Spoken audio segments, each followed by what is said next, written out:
All right, hello and welcome to Monsters and Madness. This is our 55th session here with Bastion's Watch, back in the Zimny Fields again. Uh, Party's a little split up right now, I guess, kind of at least split up from one of the dead party members. After the last session, to do a little bit of a recap, the party had made the plans to head up to something that Grim found. It looked like a chunk of land floating in the sky with some buildings on it. It was obvious that this is something unknown currently. And although Grim saw a very weird, fleshy creature that was still alive there, he was able to escape from that, get back down to the party, and let them know what he found. And plans were made to go up and find it.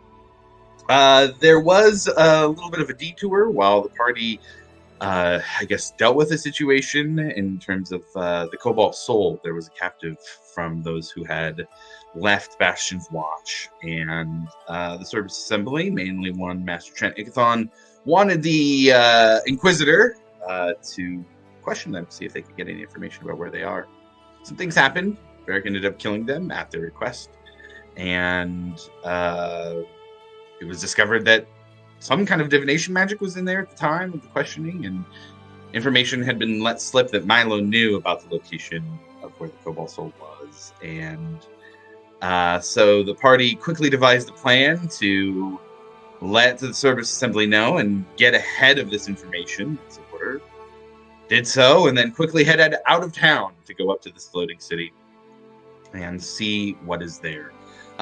In an attempt to find the city, because it seems to be moving and you guys don't know exactly where it's at, Grim, Milo, and Rufus split up.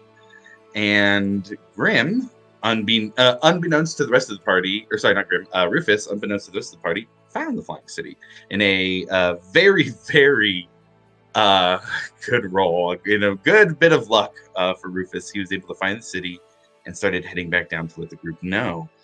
And in heading back down to let the group know, was apprehended by a dragon that was able to take him down and drop him out of the sky. Milo was able to see it. He routed Grim back to the party and then headed over to Rufus himself to see what could be done to help Rufus. Gentle Repose was cast, and Milo headed back to the rest of the party, who was waiting with an ambush for the dragon. And with that ambush, was able to take them down with the magic missiles from Milo's wand of magic missiles, dealing the killing blow, and a feather fall, saving Breck from taking a lot of damage falling from the sky in the dragon's mouth. We're going to pick up right where we left off, because that is where we ended. Milo took some damage after the dragon kind of pushed him to the side and knocked him with his form falling from the sky. I'm going to change the vibe up here a little bit real quick. Yeah, I'm going to leave it to you guys here. Things are a little tense. What are you guys doing outside of this, or rather, around the corpse of a dragon?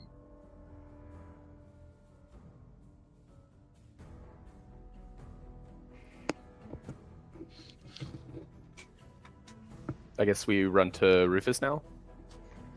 Because we hadn't started running yet, right? Like, we just killed the dragon. Yeah, I think we ended, like, maybe you guys had said, let's start running, but we ended right after the dragon died for the last one. So he's over here. And I would start leading off that direction.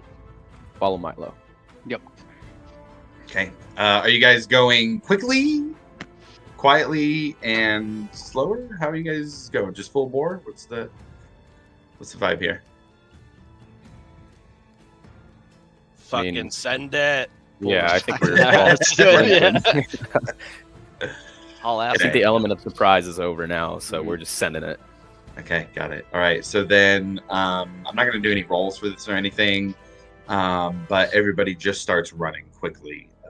Those of you that can fly, you can fly if you'd like to, but you all very much just leave the corpse of this dragon behind and start moving to where this dragon was. For the sake of ease, we had some NPCs along with you guys already. They're still with you guys, just for the plan to polymorph to get you guys up for transportation. So we'll say that they're still following behind you. That was Zarm, Harry, and Squall. We'll throw Commodore Norrington in the mix there, running behind Squall. That will say they're running behind you guys, but after it's not a quick run, by the way. You guys go full run for probably about 20 minutes, and finally get to the place where Milo had cast Gentle Repose and pulled Rufus into the bushes, and it is not a pretty sight. Rufus's body is broken, his bones mangled. There's blood soaking into the ground, fractured bone pierced through skin in many places. His wings cracked and broken in ways that you've never seen before. It's a grim, grisly sight as all of you return to see Rufus here dead. I'll say about 25 feet away, you guys can see he's kind of face down on the ground, mostly covered by a bush that Milo put him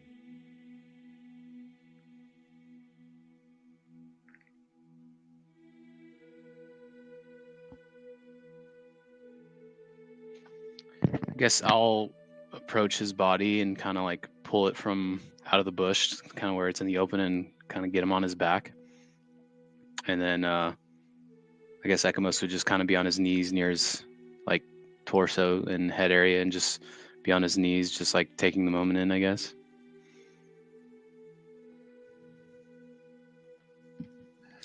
Roll a perception check, Ekamos.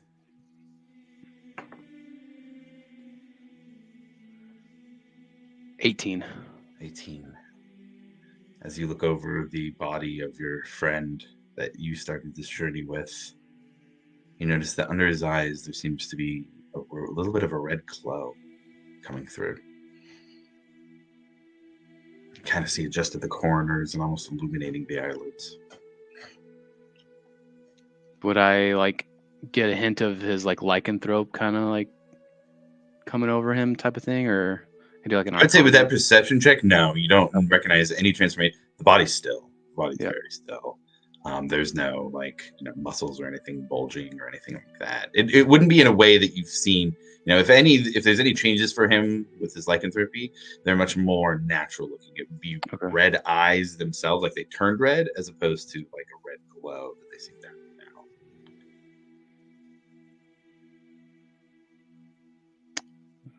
now.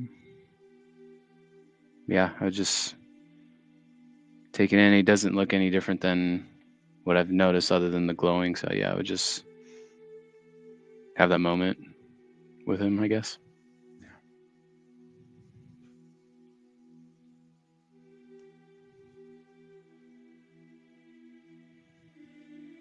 You hear the footsteps of the other party members arrive as you all are waiting, with Ekamos kneeling next to Rufus first. Ekamos, is there anything else you do, or is there anything anybody else wants to do at this point? Yeah, let's see what else anybody else wants to do real quick.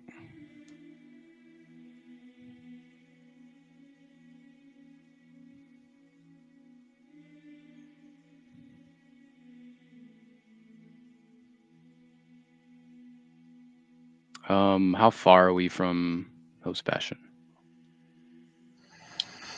A couple miles at least, maybe a few miles. Not more than a few miles, though. Milo, you think you could do like floating disc and we can at least take his body back? I think I don't have floating disc prepared today, man. We could probably have Squall sending back. Yeah. And have I can call pretty much and ask if Basadi wants to come out here. Probably get Squall. He could probably do his polymorph stuff or whatever, and we can have him turn to a bird or something and take him, I guess. Oh, this floating disc is actually a ritual spell, so yes, I can do that if that was an option. I was gonna say you can do that. Harry would pop in from outside the circle. We can take him back and pass along the message. You can have Squall fly us there. Make sure that he gets there safe. Yeah, I'd like that a lot. I appreciate that.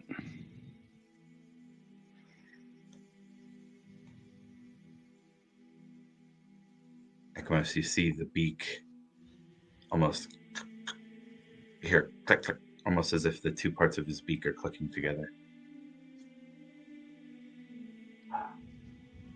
Eyes. Lies?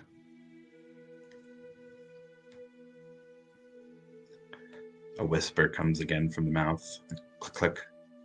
Open the eyes. Oh, I guess I'd take my thumbs and like slowly open his eyelids. As you open them, you open them, one of them part way, and then both of them kind of open up with a full red glow. And you start to see the mouth kind of at first moving a little bit oddly. Who is this? Who came to visit me? Why are they dead now? Coming from Rufus's beak. And it's not his voice. Mm-mm. Sounds oddly feminine. Not oddly feminine, sounds feminine. Oddly for it coming out of Rufus's mouth. Sheen? I do not know any Sheen. Who are you? This feathered one. He came to visit my home. My name is Orahan.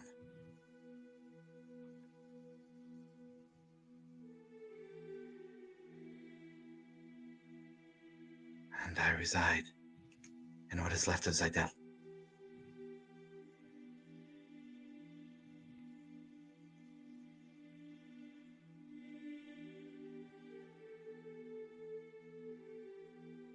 How are you talking through my friend's body? Powerful magic.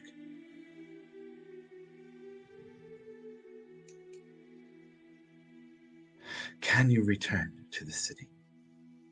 Can you help me?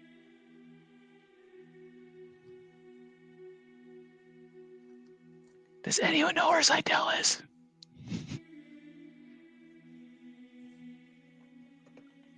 She might be talking about what we're looking for. The floating city.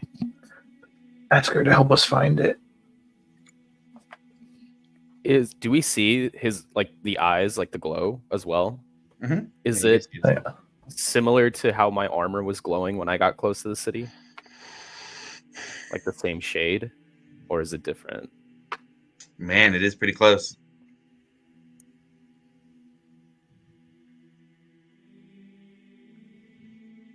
I'll turn to the group and I'll tell Alchemos too, and I'll just tell him like we're close. Really close.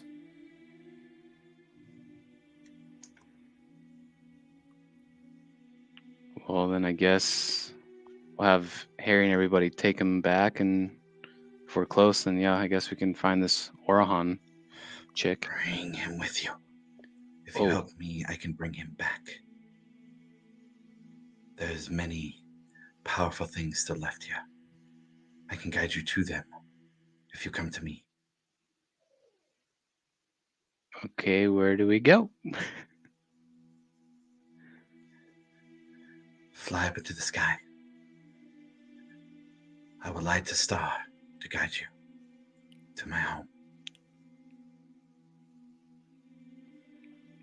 Last time we flew in the sky, someone died.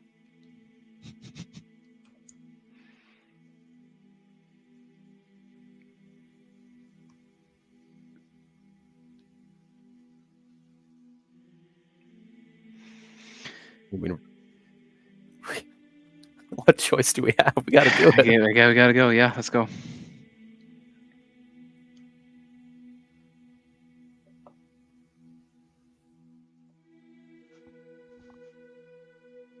You hear from the voice, or from Rufus again. Will you help me?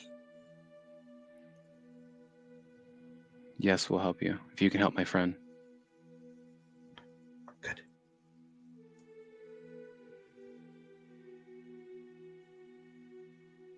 and you see the glowing kind of get a little bit brighter for a moment.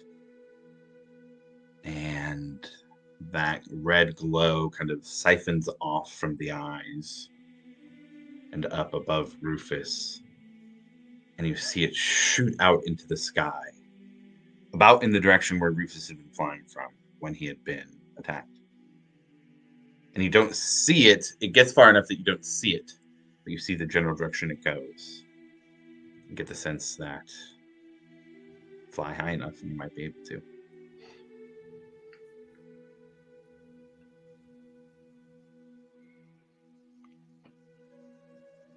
Everyone all right to go do this thing, I guess? Did you guys want me to cast a sending spell to anyone in particular before we left? You don't have to waste the spell. I have a sending stone. Oh, there you go. Me.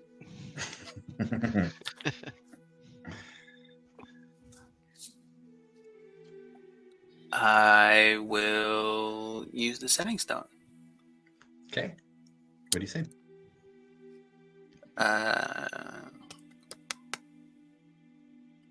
Do I know like general direction? Yeah.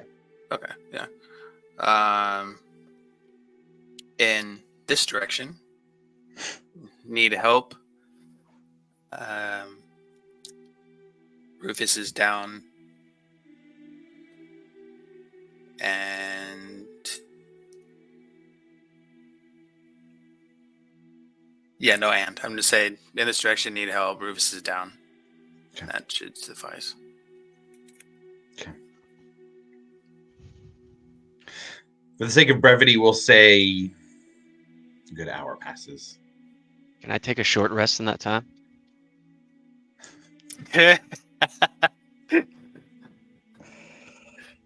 Yes is the answer. This is the last short rest that is not going to be a dangerous short rest. This is the last. Appreciate peaceful you, short Josh. rest. I have a wild question for Ekamos. Do you think, one, if it'll work, I don't know if it will, but does Speak with Dead work with dragons? Well, last time I cast Speak with the Dead, I'm just gonna say that. So, can I cast it and then someone else talk, or is it has to be me? I mean, you can take You your can time ask before the you ask the question. You can ask. Nope. Yeah, you're good. It's Just, you gotta ask it. just don't You ask guys- about roots. It's fine. You've Nope, got you this. guys gave me a whole bunch of shit. So, like I said, I don't think I should ever talk to the dead people ever again. I mean, my if it works while we're waiting, we can see if we can get answers as to what the dragon was guarding, blah blah blah blah. What If else he is up mentions there? roots, I'm fucked, dude. That's all I'm going to talk about. That's all I'm gonna talk about. Look, we'll be there right there with you. Emotional support. We'll feed you like quick questions if you need it. We could brainstorm before you cast the spell, but it's totally up to you though. We don't have to, but I think there could be vital information that a dragon could give us that was potentially guarding the city. Does it even work on them? No, that's why I was asking. Let Is it even me- worth it Let me though? have First a thing is, look here does it work? myself. Hold on a second. Let me read this It one would. here. I just read it. It would work. Okay. It's on a corpse you would choose. Well, if we have time, which I'm assuming we do, that's quite a walk because we ran here, right? When Yep. this Orahan individual said we're close, so if we walk away, I just don't want to put us in that predicament as well. Right. It's just a thought. Also, You know we're what? just I leaving a whole feel dragon I carcass. do definitely need to redeem myself, but I definitely want to get Rufus fixed. So Right. No All doubt. right, No doubt. Yeah, bet. If everyone's okay with it, then sure. Is it ritual? It is. Ooh. You have to be within 10 feet of it. Not One a ritual. action, not a ritual, and I got plenty of essence. Let me tell you. You know what? It was an idea, but we have her. She obviously knows the city. I think we'll be fine. Fair. I'm So sure we'll we, come across other dragons. Are we not harvesting said dragon? I would We like can to, run. but Rufus's life, I feel like, is a little bit more. Are we on a time frame to He's get got Rufus? repose. Gentle Repose has been cast. So he 10 has stopped days. the decay process. Let's go. Let's go. Boys. He's fine. He'll be all right. He'll be all right. It's fine. Just tell this. Just tell the spirit, hey, we'll be right back. We're gonna go gut a dragon real quick. I swear we'll help you. Real quick. Yeah, because could I mean, help how us many someday. times, how many dragons do you run into, We could use some of its stuff for us there, you know? I mean, we don't all have to go. It's- I mean, it's some different of us for can stay Rufus. behind. I even look. It even says it right there. Never cast. Speak of the dead. Speak to the dead. Never again. Never again. So, all right, let's go. Are we we're going to the dragon? We'll go the dragon. Jesus. I guess like have like Harry and Squall stay behind, and then we'll just go. I'm real gonna quick. stay behind and watch. I'll over stay Rufus. behind. Yeah. Okay. So Milo and Breck will stay back and do the short rest, and the other 4 will go back for harvest. We are sprinting to this dragon. Yeah, I was gonna say it's gonna be another full. You guys went full bore, and it took about 40 minutes. So, it's you guys are gonna do some running there. Yeah, you guys make it back to the dragon. The corpse is still there. It is still dead. There's some blood that is pooling beneath it. A little bit of static electricity that you all feel as you approach the body. What are you doing? Okay. Before this happens, give me some presets here. Wait, 'cause are I'm we going to Oh, talk no, to no, them no, before no. we cut him up? We don't have to talk. Oh, yeah. not talking? We're just Okay. cutting. I mean, we can if you really want to know about the roots, dude. Right, Just yeah. ask him. I mean, Maybe they gotta he's be got some, famous like, roots. dragon Maybe roots. he knows. Yeah. Ooh, Dragon the- roots, The super Flying rare. City roots, like, you know. Yeah. The roots of the city. Fuck it, and then I go and start casting it.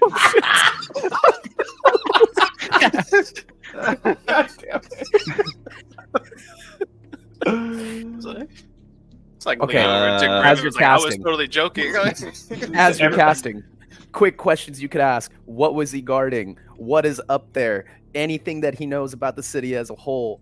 Like, just as many answers as you can get. Fuck Okay. the roots. We don't need anything about the Okay. roots. All right, and I'm like, sit there with my notebook. I'm like, all right, cool. Guarding up What there. is What your else? name? Name? No, I don't really care What about is his your name? That's a His good name? one. Okay, name. Yeah. Okay. Cool. All right, and then I'm gonna. I guess I'll kind of like sit down, crisscross applesauce or whatever, and I like start communing with my amulet to cast Speak with the Dead on the Okay. dead dragon. The amulet kind of floats in front of you a little bit, and light comes out of it, almost becoming a little sun on its own. And that light goes over the corpse of the dragon, and you can see it kind of move up towards the head, and the head slowly kind of like picks up just the head off the ground and kind of turns straight, like slack jawed, kind of as a crunch back into place for it to actually be able to speak. It's quite large. I mean, the dragon's head is, man, so much bigger than you. But it's a little unnerving having it kind of. Hello. My name's Ekamos. What's your name there, bud?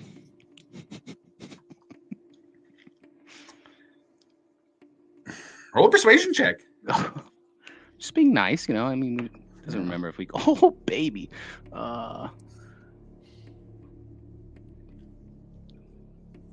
24.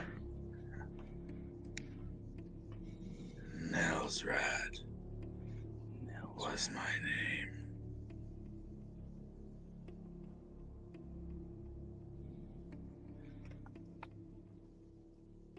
Were you guarding a city that might be floating in the sky? What city? Sick.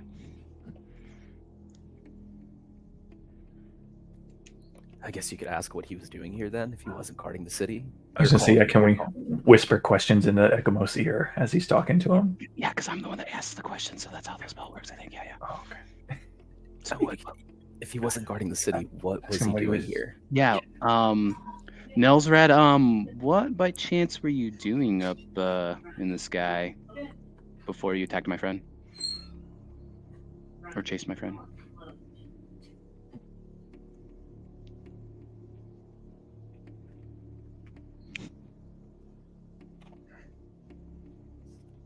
Flying. Searching for rodents that need exterminating. As a dragon should. Okay. Great, so he's Galactus. Awesome. He just goes around sucking the life out of cities, Pretty much. out of ancient cities. This took an Where- unexpected turn. Yeah. Were you by yourself or were you with any friends? The fire of the Great Mother always burns within and connects me to the dragons of this world. Awesome. I think I have one left. Something about what was the dragon group? What's their name?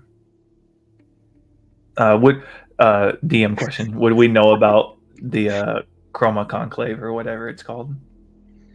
Generally speaking, that's big world events. You would Mhm. have heard of them before, sure. Yeah, He said Grave Mother? yeah. The Great Mother. Great Mother. So yeah, what do you think? Ask him if he's like part of the Chroma Conclave or something. I don't know. But they weren't that. I mean, they weren't really attacking ruins, though. That's like a very. He wasn't specific attacking ruins. He was object. just running around. He was just flying around looking to exterminate rodents, whatever he deems as rodents. Did he say rodents or ruins? Rodents. Rodents. Rodents. So he's looking for mice. What a He's mice. shit job. No, you goober. He thinks we're rodents. No, I know. Like we're mice. Like he just looks at us as mice. That's such a dumb job. Oh, okay. All right, so What last a question, just ask him if he's part of the Coma Conclave, which he's probably gonna be like, nah. Just look at Varric. Varric, you got any ideas? You're the interrogator. What master do you serve? I'm not. Who does number 2 work for? Who sent you here to the rodents? You are coming in digitized like a I think robot. I think he said, "Who sent you here to exterminate?" Yeah, I was gonna say, rodents?" who sent you here to look for rodents? Yeah. Hey, Nelsrad, who sent you to exterminate these rodents?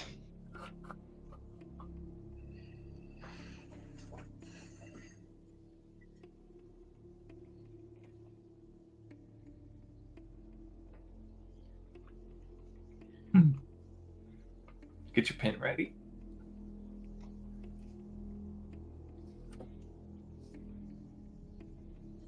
Is that all you say? Just who sent you here to? Who sent you here to exterminate these rodents? Yeah. Yeah. Okay.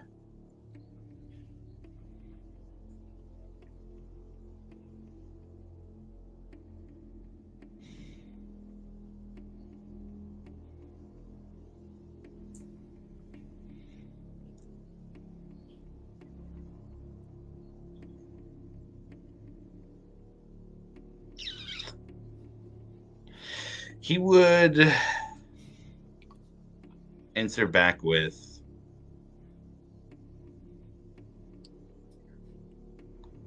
the next phase of our plan brought us here to bring destruction to those who would stop us.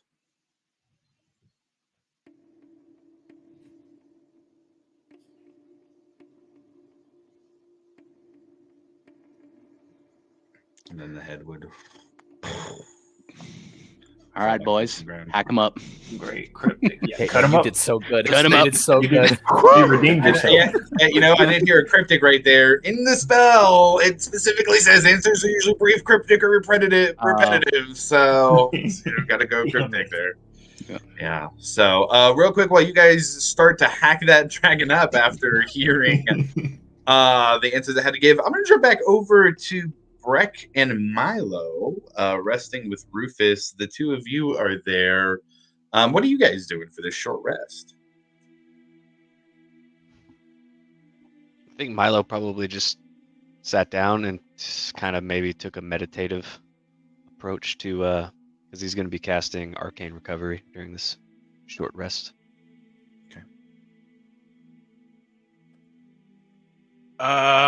Breck's just been kind of angrily clawing his fingernails into the base of his weapon. Just kind of staring at Rufus's body. While clawing your fingernails over the weapon, a voice pops into your head, familiar at this point. Leadership is needed to avoid these deaths. You and Milo have the closest connection with the Dragonfire that can lead this group to true power. You can take it for yourself. You can keep your friends from dying. Everyone will be safe.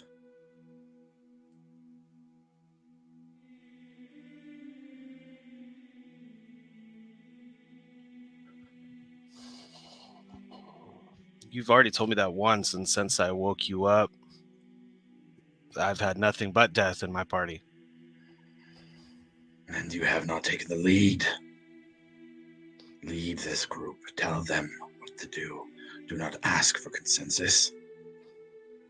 Tell them what will keep them safe. Show them the power that you have to lead them.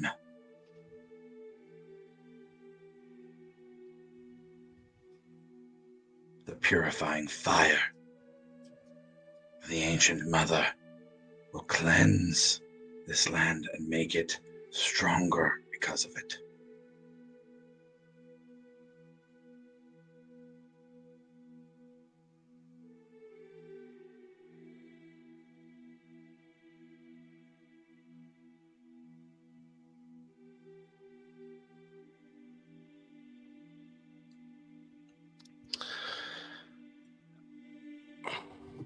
I will not be swayed by your false promises. Then you will burn. The weapon starts to get hotter in your grasp.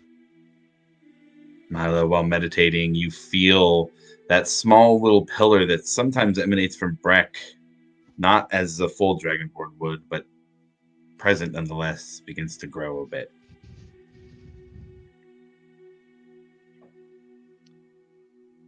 How you doing over there, buddy?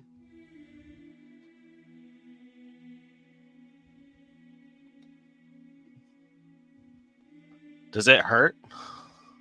Not yet. Not that you can tell.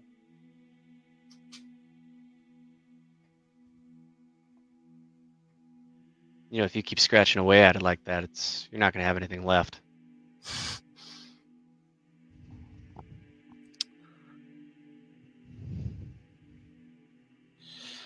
Yeah, man, it's been a long day. I'm just going to grip the hilt, just squeeze it just as tight as I can. Roll a religion check for me.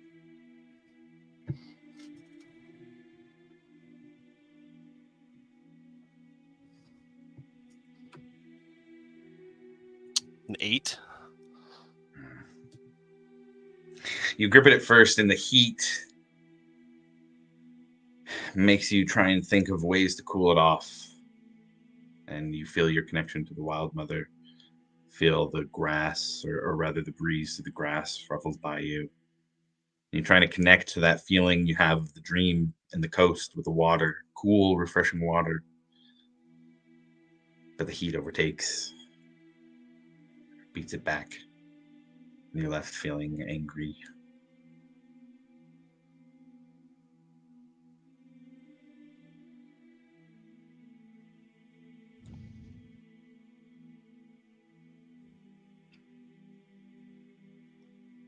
few minutes pass, and the voice one more time.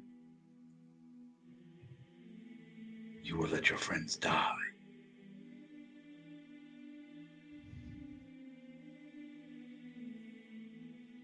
And that's it.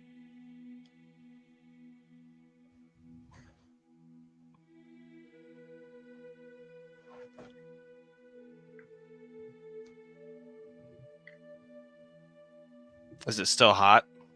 Mhm.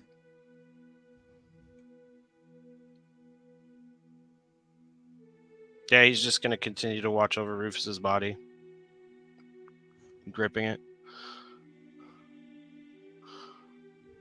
You almost feel as if the Wild Mother is just on the edge of your perception, trying to reach out, trying to make a connection to you, but unable to in this moment.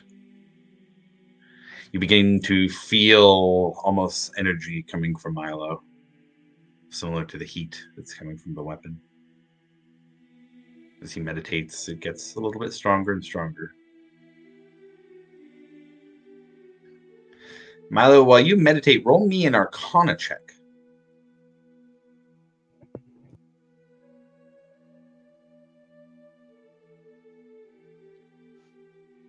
$24. 24. After talking with Breck a moment and snapping back into your meditation, with a 24, you see visions of crystal,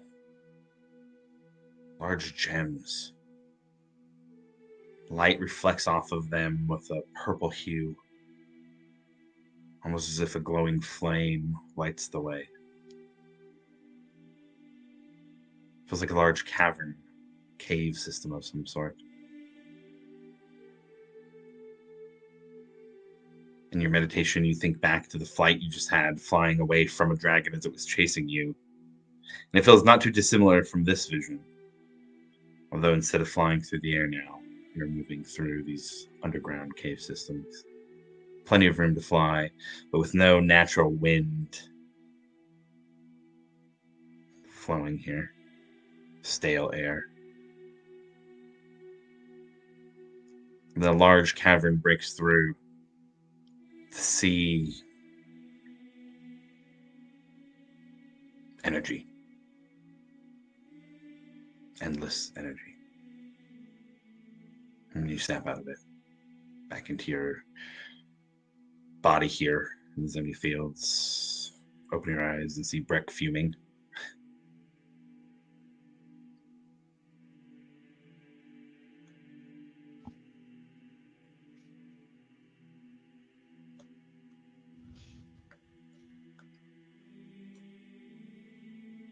You know, back when we first got that, when I picked it up, there was somebody talking. You know, just if you ever want to talk about that or something like that, you let me know, man.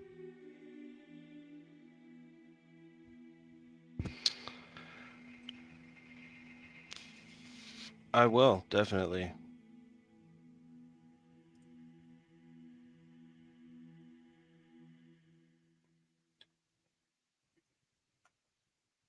Breck's going to leave it at that.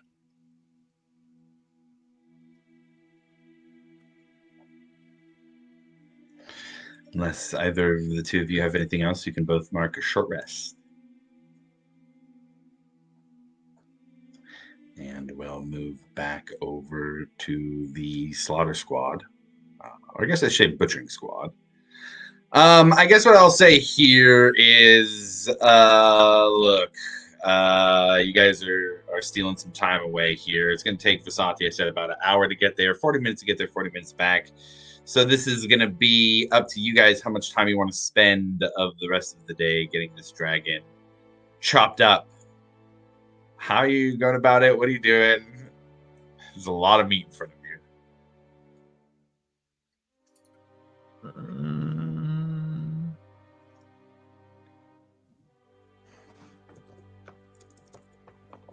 I mean, we're mainly looking for what? Claws and scales, right? Yeah. Teeth. Do Yeah, we claw, know scales, what's teeth. like valuable on these things? Yeah, teeth and scales are pretty much the big ones. You can make Mhm. dragon scale armor. You can make really, really nice dragon tooth daggers. Sometimes there is enough latent magical energy in the teeth that you can very easily enchant them. So they make for very, very good enchanted daggers. Okay. There are often glands and things that have both natural and arcane energies running through them. Let's do this. Let's call it a survival check. Everybody can roll a survival check, and we will go from there on what each of you find. Yuck. Hee. 17. Natural 20 for a Ooh. grand total of 21. Hey. Someone. 13. Okay. Perfect. 12. 12. All right. So let's see. For Alivor and Varric, roll me a d10. All right. Ooh. Oh, that is Ooh, the wrong nice. dice. 9. 9. Okay. I accidentally rolled a d12. 7. 7. Okay. So each of you get that many dragon's teeth. The other two of you can also roll that to get dragon's teeth as well. Ekamos, you said 17 was your roll? 13 plus 4. Yeah. Yeah, so 17. So you can also mark some dragon's blood. Ooh. I would say roll a d6 and you Okay. can get that many vials of dragon's blood. 4. I wanted to try to get some scales to maybe beef up my armor. Scales to beef up your armor. I would Mm. say with the rolls we have to get nicer armor, Grim, if you want to roll a d8, then we can say you're able to pull off that many dragon scales, and a certain amount of each of those could potentially upgrade some armor. 6. 6. Okay, so you get 6 big dragon scales. I'll let you guys as a party figure out how you want to do those once you get back into town. We can figure And out. for the blood, I rolled a 4, so is that like 4 vials worth? Yeah, or- just put 4 vials of dragon's blood. Okay.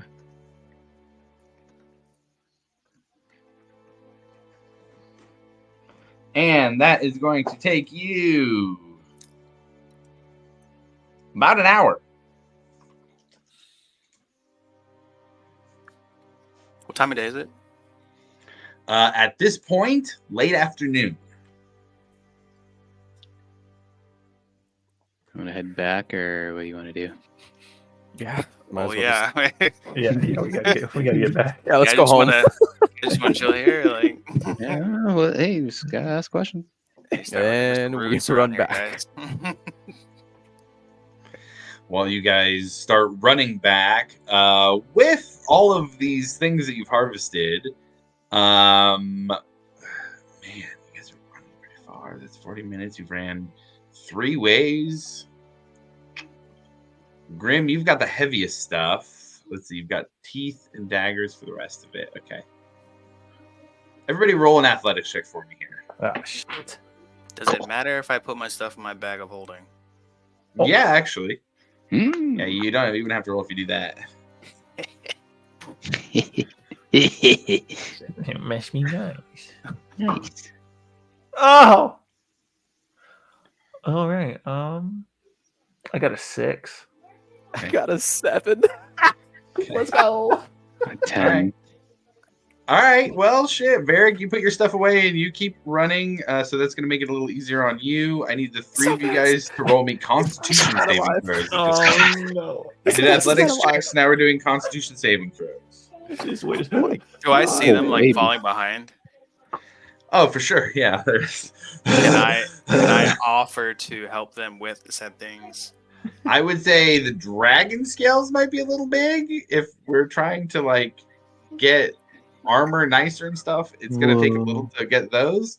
I would say Grim, you'd still have to roll on your table or for your Constitution saving throw. But if you wanted to save Alivor and Ekamos the rolls, their stuff's also not super heavy. It's more about the running for 40 minutes and then 40 minutes and then 40 minutes after taking a bunch of time, digging through meat and body to try and get that. You guys have been, working pretty hard for a few hours. I got a 24 on that con save. Okay. I got a God. 23 for the con save. Sons Okay. of bitches. I got a 13. You got a 13. Damn it. Why are they so fast? They're so fast. Okay. I'm a bard. Wait a minute. Oliver, that kind of fits really well, too, Where the I hell is think. my fucking Calypso? Where is she? Yeah, right. You didn't bring her down. Right, oh, yeah, right now. I would to make you roll if you had brought her. Oliver, you have a level of exhaustion 10 from your How do I time. do that? On your character sheet, there should be a spot in conditions, I believe is where it is.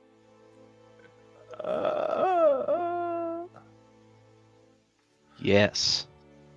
Where's that at on the thingy? The main is your cover page, top Next to your defense conditions, and then you can add an active condition. And I Oh think yeah. It's at the bottom. exhaustion. Next to my defense. Yeah, it's plus. So yeah, if you have it on Next the to main your page, armor class, like to the right of your defenses, conditions, click conditions. Oh, and then at the very bottom, oh! you can add a level. Wow. Yep. I have never done this before. Thank you. Yep. Where the fuck? Oh, exhaustion right there. 1 exhaustion. Okay. What's that do? Is that disadvantage on ability checks? Yes. So for any ability checks that you have while you are exhausted, you roll them disadvantage. Great. If you get 6, you're dead. Oh, Straight dead. Straight up dead. Straight just fucking dead. You're just dead. No rolls, no saves. You're just dead. Well, I guess you'd have to roll to get the level, but okay. So let's do real quick. Vasati shows up where Breck and Milo are still there at the end of their rest before the party gets back. She would approach and see the two of you and Rufus's body and kind of give a solemn look and says, "What happened? How did he die?" Just dropped out of the sky. Was it trying to get away from a dragon? Things grow ever more dangerous by the day. I don't have any resurrection magic prepared today, but if I travel with you and he is with you as well, then perhaps I could try tomorrow, if that is what you need from me. But with the member down, I don't think I'm letting you go up there alone.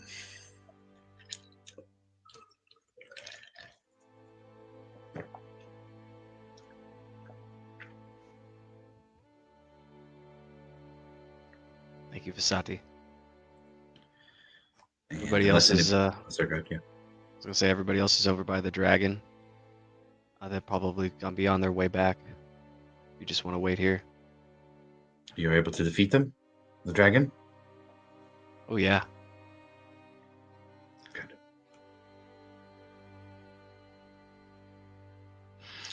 May the burning light of the Dawnfather fall with vengeance on any dragons this day.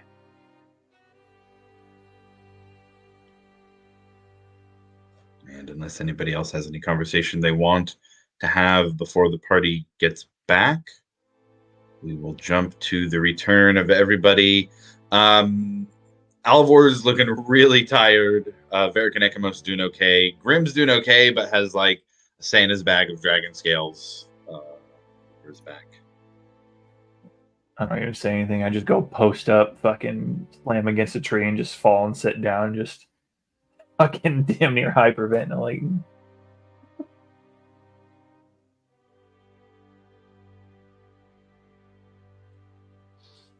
Gotta always remember to bring your inhaler, man. It's important. Give him that look like, ha, and then okay, sit there, continue trying to struggle to breathe.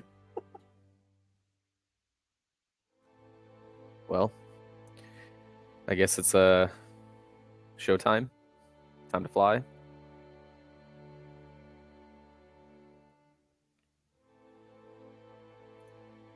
I call dibs on riding somebody. I'm not flying. Are the other NPCs, are they going back to the town or are they coming with us? They're gonna go back to the town. I'm not gonna send you guys with full 4 Yep, NPCs. yep. However, part of the reason the NPCs came along so that they could do bird things, so you guys could get up there a little easier. With Rufus not being here and those things not having played out beforehand, Zarm and Squall both have access to polymorph. They're gonna polymorph 2 of you into a giant eagle. 2 of you can already fly. That leaves 1 person riding each of the eagles. So I'll let you guys figure out how you'd like to do that. Well, Milo, how long can you have the floating disc on someone for? I don't think the floating disc can go that high, unfortunately. Okay. I think I'm limited to see like vertically how high it can go. Like 10 feet too. It really sucks. You'd think it'd be better than that. I'll have to work on something better. How many people can fly in this group right now? Like, who needs a ride? Malivore, Ekamos, Breck, and I would assume Varric as well. Yeah, you and Milo are the 2 who can fly. And then Santi and Rufus are part of that too. Each giant eagle can take 2 people. So I think we should be pretty square. Just got to decide who wants to be the eagles.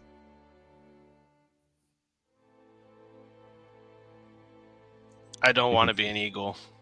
Neither do I. Those goes Varric. That leaves Varric and Ekamos. We got a Varric and Ekamos eagle. Ekamos, be an eagle, man. You know you want to. Okay, not really, but okay. Okay. It's only until we get there, and then you'll Okay. turn right back. Promise. Until we find another fucking dragon in the sky. Cross my heart and hope And to hope die. Okay.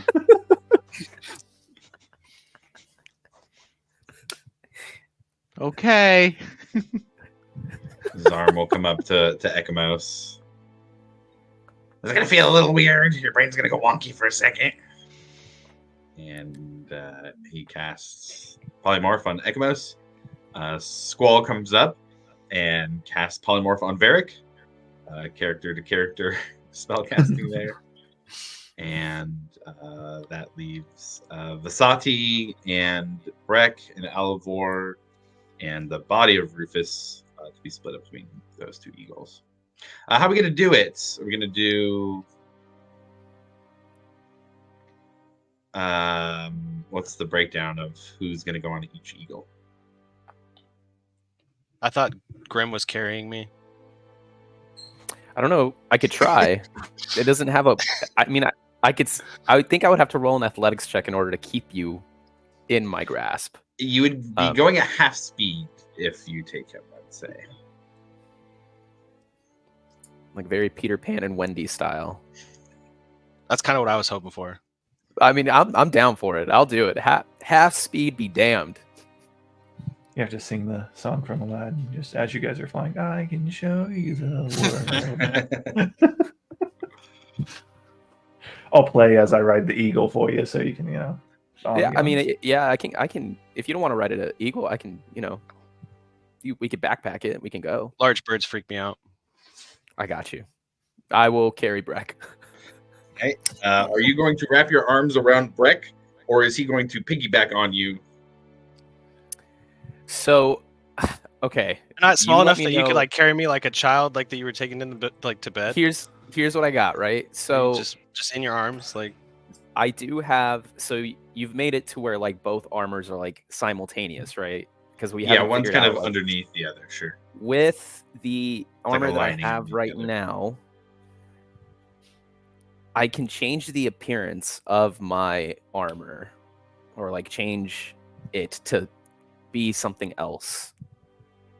Would it be super far-fetched to have like a little baby carrier so I could just slip Breck in behind me like Yoda and Luke? The way that you're Shit, full use of my arms. the way, I guess either way you have full use of your arms, the way you guys are talking about carrying.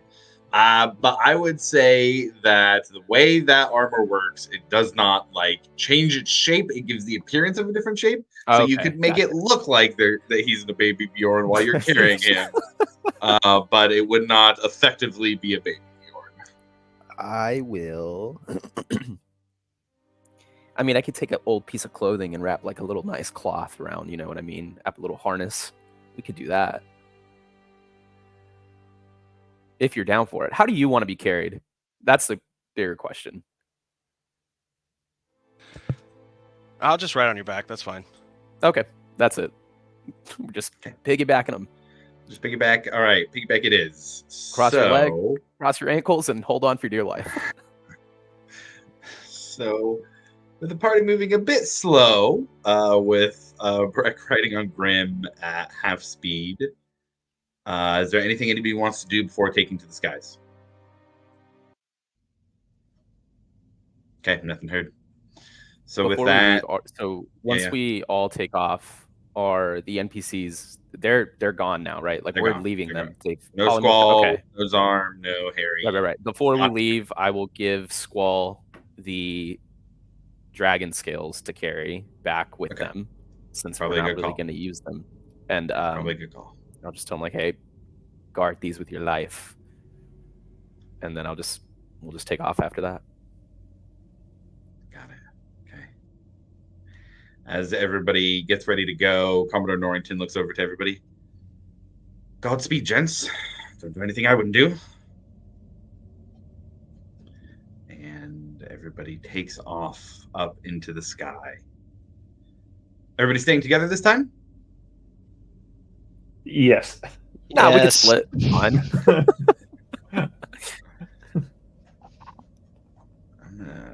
I usually keep the music right at where it is, but this is some audio effects stuff, so I'm going to turn it up a little bit higher here. If this is too loud for anybody, please let me know and I'll adjust.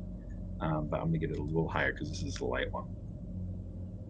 So with that, you all fly up into the air looking for this sign, this red star from this mysterious Orahan who has spoken through your dead friend after he visited this flying chunk of land. Up in the sky, everybody roll me a perception check.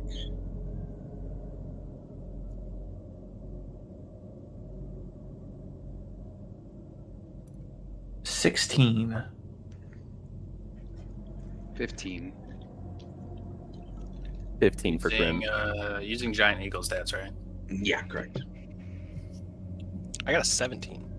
Nice. 18 minus 1. 14 for Milo. 17.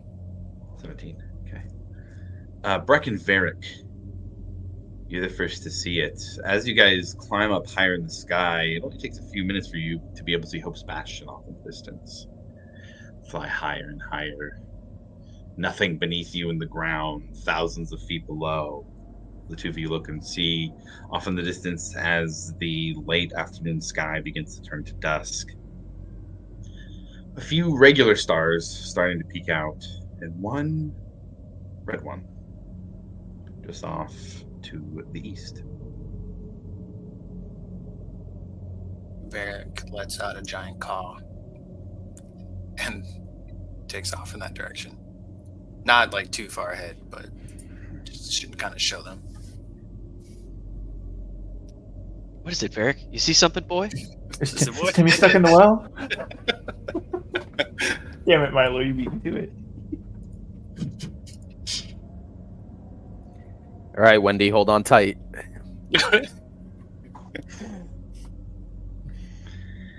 You all, again, at half speed, move up here. And in moving a little bit slower, we are going to stay here at dusk. Moving into the city, and it's quiet. With the clouds and the winds being the only thing that you can see or hear up here, you move closer and closer to this red light. And after overall, when it ends up being about an hour of flying, I need somebody to roll me a d20, please.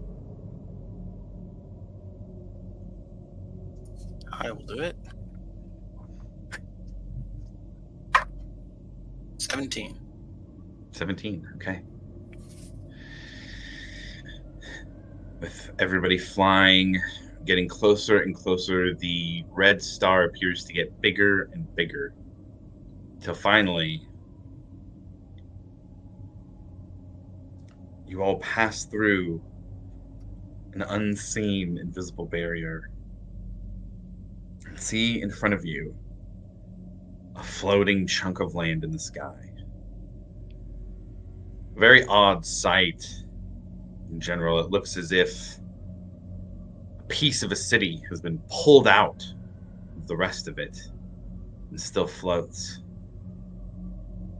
And looking around out here at the edges, you can still see a little bit of a red glow pointing to a specific spot in what looks like an area surrounded by ruined buildings.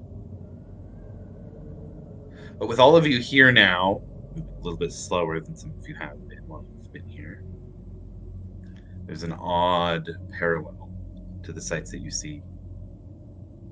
Some of the things here seem to be behind some sort of magical enchantment, preserved, unchanged from the past. But some things seem to be affected by the ages.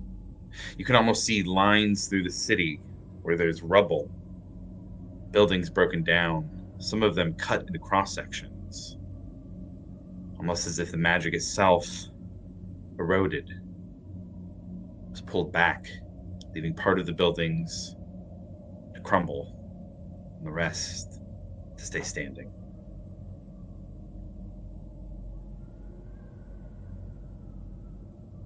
Do you stop here or follow the rest of the way to where the light is, this red glowing star?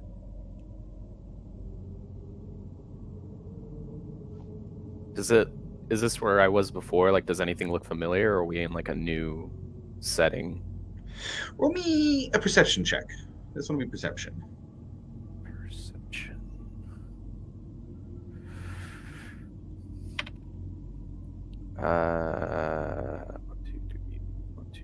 21. 21. This doesn't look to be the same side that you are on. It looks different. If you had to guess with a 21, that's pretty good. You'd probably be on the opposite side of where you are now. Or rather, you were on the opposite side previously, on the opposite side now from where you were before. I will communicate that to everyone.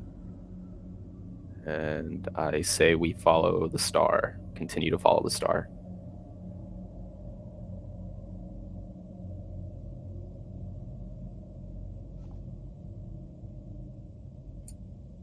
I will follow. Does anybody not follow?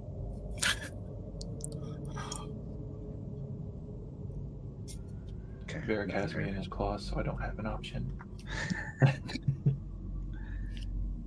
As all of you get closer,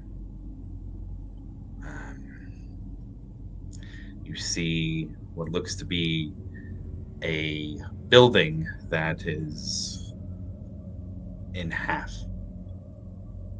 The rubble ruin side is where there's a star. Just a light glowing here. It seems to be a small orb now that you're close, maybe softball size, glowing bright enough that you all can see it. Those of you who are birds right now, you land just at the edge of polymorph here. So we'll call those just about over. And as you land, you look around to see very sleek buildings. It looks like multiple types of construction styles here. Some of them are made out of stone, but there are a lot of ironworks that are incorporated here as well. The places that you can see that are still preserved seem to have extra glow or channels to them. They look like they might have been some sort of conduit for things to travel through, in the way that they're running by the buildings. You all land. Hear your feet hit the ground as you do. Rubble and stone around you. What do you guys do? I immediately start looking around. Am I still bird form? I would say we're right at the edge of that. You guys maybe have a couple minutes. I'll give you a perception check as a bird still if you want to try and fly up. That's what Yeah, sure. to do. 21. 21. I would say probably a few hundred feet in front of you. It looks like there is some green space. You see that it is essentially, you guys are surrounded by what looks like city blocks. You can tell that by the arrangement, but it is also very foreign to you and how they look and feel. You don't see anything moving, but from there in front of you, it's kind of hard to tell, but there are buildings that are still preserved and more that are in ruins. And it looks as if, I would say that some of the green space it's got like live trees, grass. It seems to be spreading. The part that you see almost looks as if it's one of those, we as humans have these movies where, nature has reclaimed a city, I Am Legend type stuff. It kind of looks like that a little bit surrounding the green space, almost as if nature has reclaimed some of that area around there. And that would be one of the closest things, a few hundred feet away, but that looks like anything besides just city blocks and miscellaneous buildings. Cool. Is my necklace going crazy again? Or is the armor kind of completely shifted back to like where it was the last time I was here? That's a really good question. Yeah. There's a stillness to it now. It's not reacting in the same way that it was. It definitely, to you feel energy through it, but it's not like physically behaving as it was before. And then where the star led us, is that where I was last time? Like, are we like right where we were, or still somewhere completely different? Still somewhere different, yeah.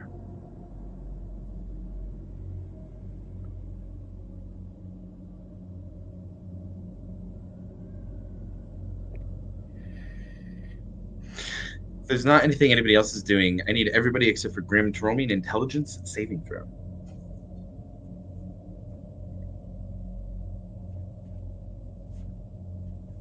Is this also as a bird?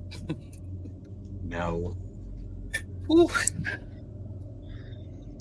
24 for This would Echoes. be, I would say, after maybe a couple minutes of you guys being on the ground, having turned back, and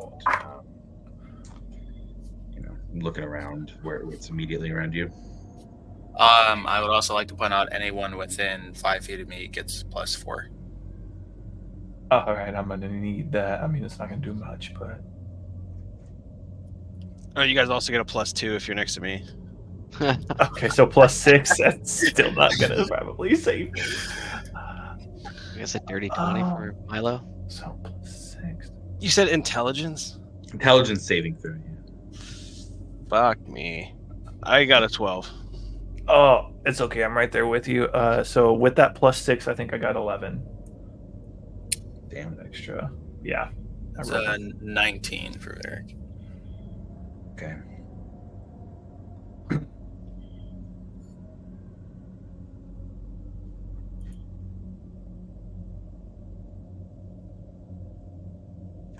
Breck, Alivor, and Varric, the three of you at the same time, hear a voice in your head that's very similar to the voice that was coming from Rufus's body down back on the ground. And it says to you, You came to help. Thank the gods. This is a very dangerous place, but if you can make it to me, then perhaps we can work together and stop this place from losing its magic. There's something I need at the very center of this floating island. Something that I can get to on my own without breaking the stasis, which might destabilize things here. I'm getting ahead of myself, though. I've told you who I am, Orahan. But what are your names?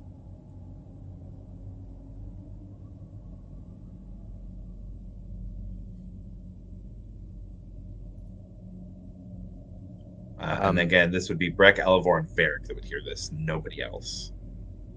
Yeah, I was about to ask, do we see like Rufus's body moving at all, like clacking, or we just it's all in the head?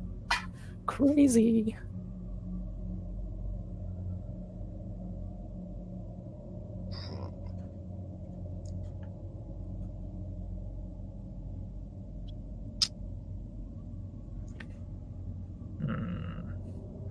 My name's Breck. Hello, Breck.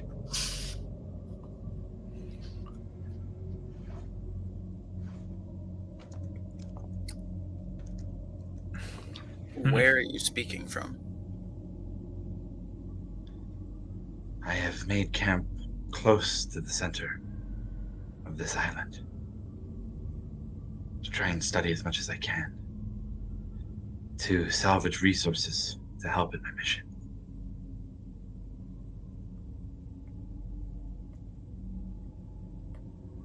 I can give you directions to get to me,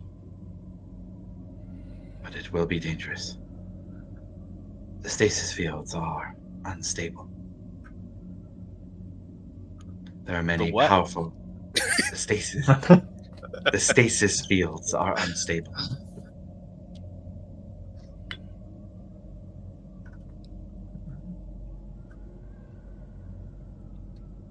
And there are many leftover things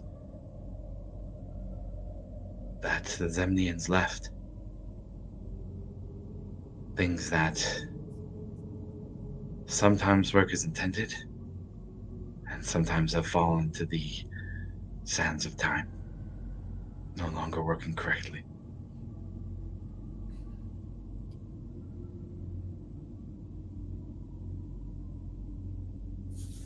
Well, I guess hit us with those directions, and then glad to introduce myself when I see you. You must travel first to the natural studies area.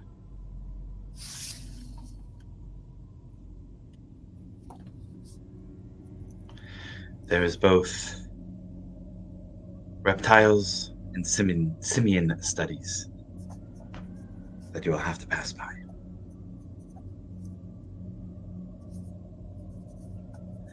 From there, you can take one of two paths, both through the city roads of what was once Zemniaz. This city.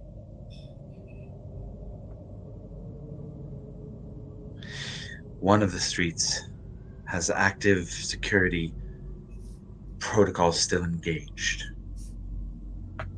that existed when this city was in its prime. The other takes you by the demonic fauna integration building. But both routes will take you to a portal. Demonic fauna? Demonic fauna integration. Okay. Would I know that I'm not the only one hearing this? Because Breck's like, fuck, am I supposed to be taking notes? I guess it's up to Varric and Alivor. Is this like a mind link thing, or?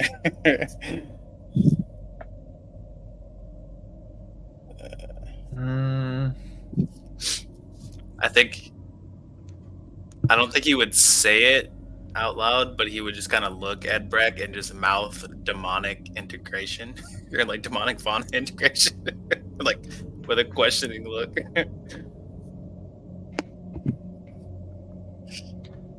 And you're sure this is the only route to get to where you are? There was a old system of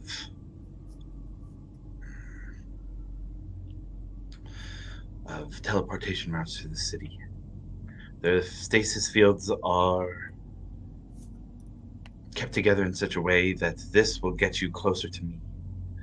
This will take you from the streets beyond the Demonic Fauna Integration Building to the Aeorian Embassy and Research Station. Dude, I wish I could be hearing this because this sounds wild. After we landed, it's just complete silence from everybody. And so, how long does this go on for?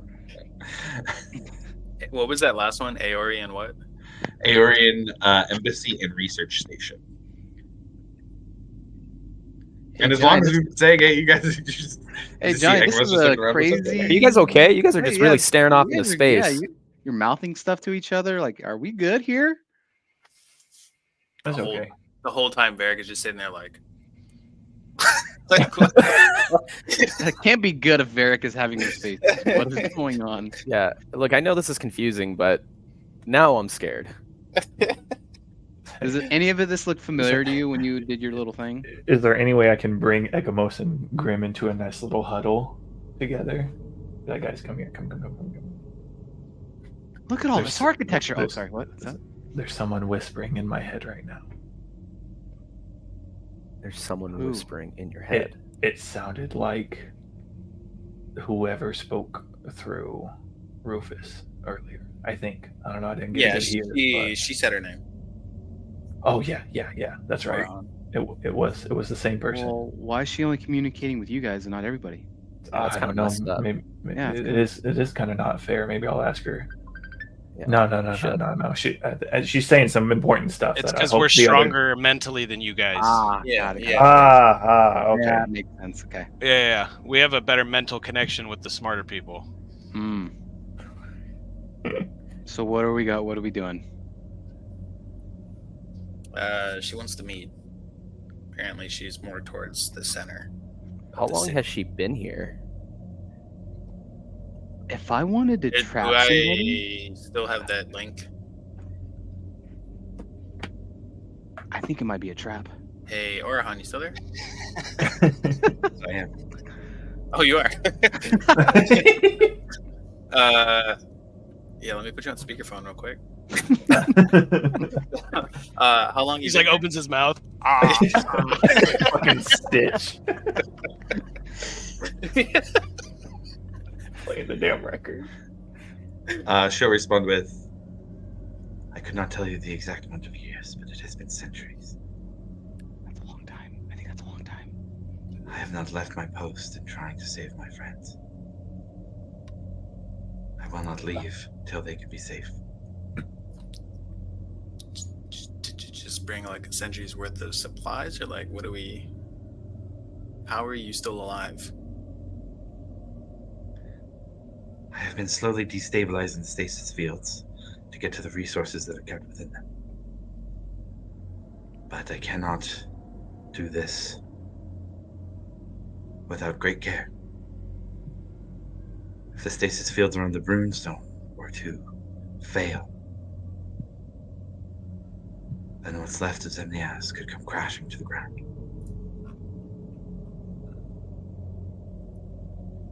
If there is any hope of saving what is up here, preserving it, so that the knowledge and power of my time can still live, then I must be successful. So you're a citizen of this city. Yes.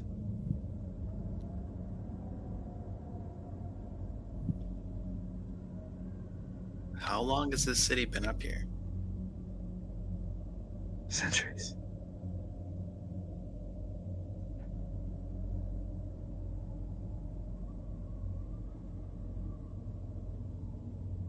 Yeah, I'll, as she's saying this, I'll be informing everybody.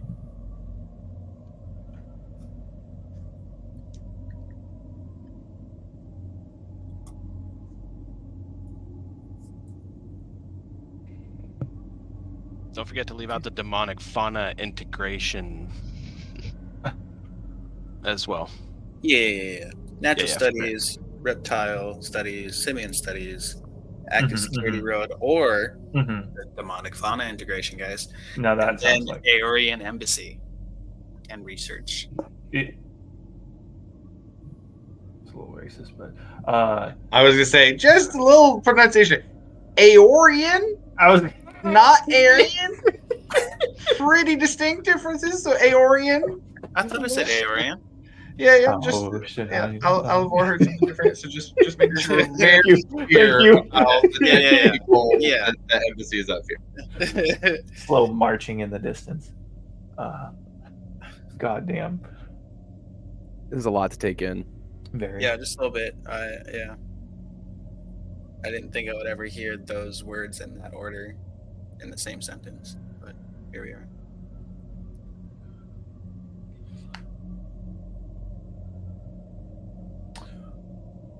So, do we have to go in that order, or do we just According to Oraham, do any of us know where any of these are? Because I don't. I don't think any of us knows where anything is. Are there signs? Does she expect us to follow the street signs? Or- I mean, I'll roll Follow the perception checks. spiders. You roll. Roll perception check. See if there's signs around. I ain't seeing shit. 9. 9. So the strip you guys were at is one where there is not stasis field, so everything is pretty worn down. With the 9, you can see that maybe in the stasis fields there's some signs that are giving directions. Nothing outside in here where the area you guys are at. It's mostly rubble and ruins. Can Milo begin his chanting for a ritual cast of detect magic? Sure. Yeah, absolutely. About to be blinded. Oh God, my eyes! It's everywhere.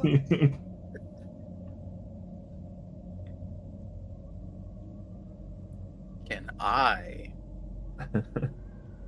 pop a divine sense? Sure. 60 feet. Anything affected by the hollow spell, celestials, fiends, and undead.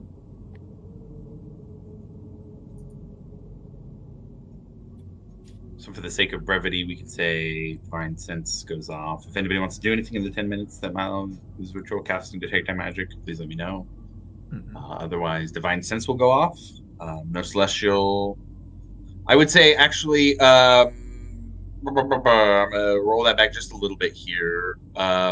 Within 60 feet of you, if you're kind of looking around in the stasis field, some of the channels that I was talking about seem to pop up with like a celestial divine type energy.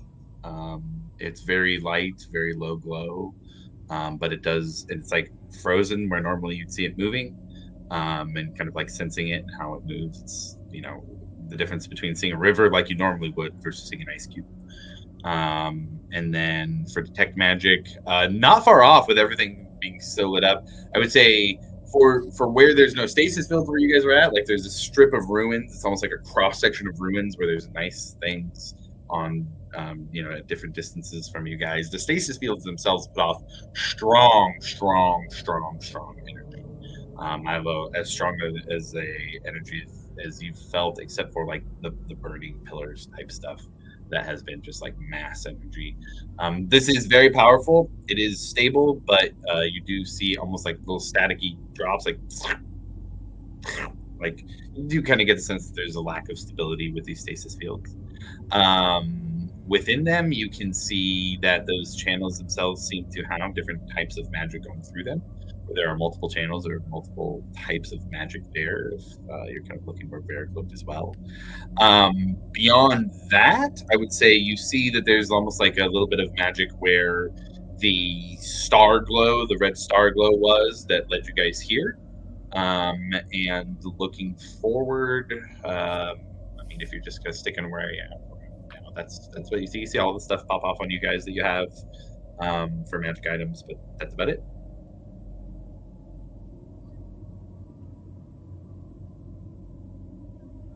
I think I'm gonna go ahead and bring Zilsine.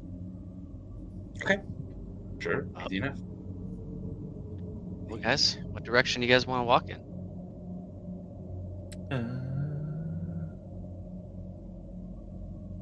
Can I? Sorry, I should have said this when he was doing his 10 minutes for ritual cast. Can I summon Nara Ooh. Yeah, that would work. in mastiff form? Okay. Yeah, absolutely.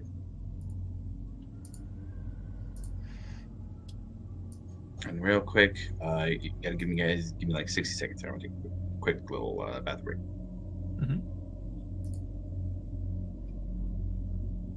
Now we can put Nara in front. Hell yeah, instead of Grim.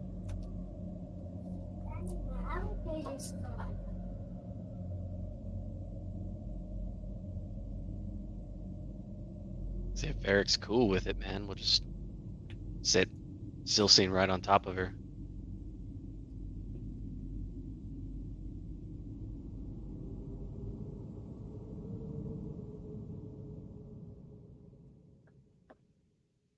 Ooh, that would be cool. Still seen riding Nara. Yeehaw.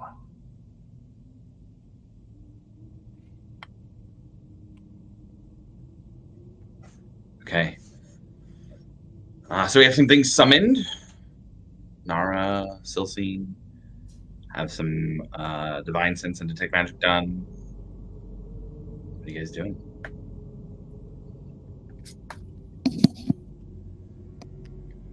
Did Orhan give like a general direction for the natural studies? Yeah, I kind of pointed towards the natural area that you guys saw, I would say, without Okay. actually giving you the dialogue. Yeah, pointed you in that direction. Which, as you look through in that cross section of ruins versus things that are still preserved, seems to cut through that way.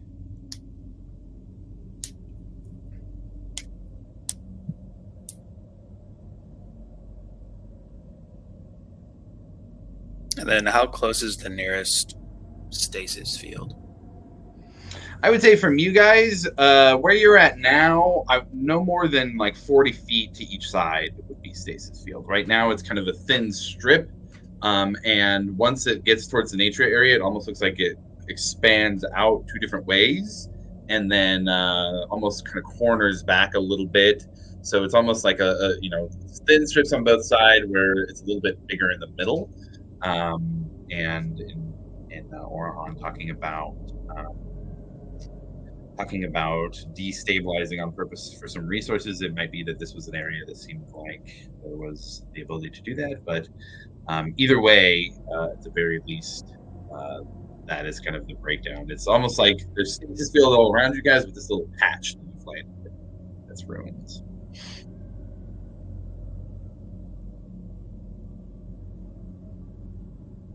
Josh, real quick, can you?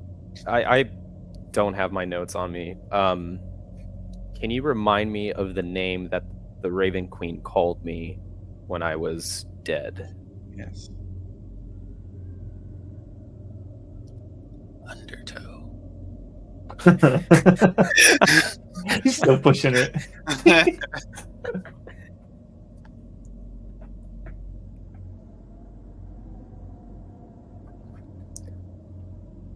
The right hand of the Tide Toucher. The Undertow. The Tide Fondler. The Tide Cuddler. I am Squall, the Tide Tickler.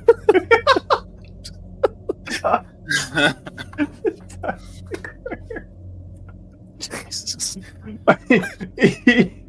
If you ever switch back to Squall, that's what your little name has to be. Level 10 Tide Tickler now. If I switch back, it means something happened to Bear. Yeah.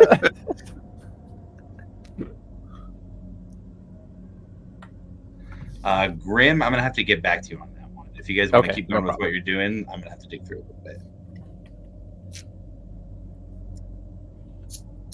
I guess the only thing Ew. I want to clarify before we start walking around is, so we are not inside a stasis field. Going inside a stasis field is bad.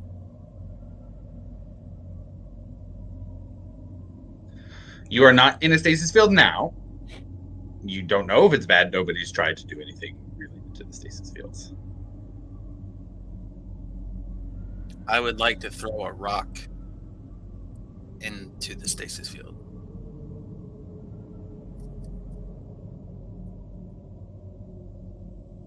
Yeah, you pick up a rock, throw it at the stasis field, and it bounces off. All right. I could all. I'm scared. I'm scared. I'm scared. I'm scared.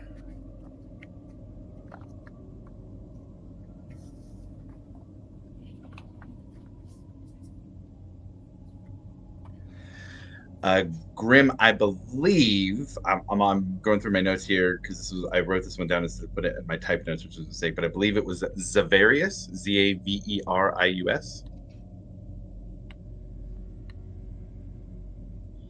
Thank you. And if that's different, I'll let you know outside the game. But we'll go with that for now. Got it. Well, where do you guys want to go? You guys want to follow the direction that they gave us? I mean, what else do we have? I mean, I mean, yeah, I everything agree. else- I mean, this area does not look familiar to me. We're like in a completely different area than what I saw. So we are definitely navigating blind here. And if what she said is true and she is a citizen here, then I feel like following her directions is the best bet. I just can't believe that they're still alive. I mean, it could be an elf. Because can you still talk to her? Was she a part of the council that was up here? Is that why is that the friends she was talking about?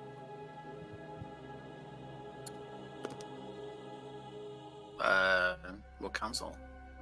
Their city was overseen by a council. That's what I guess ran the city, at least based off of the small bits of info that I picked up when I was researching it.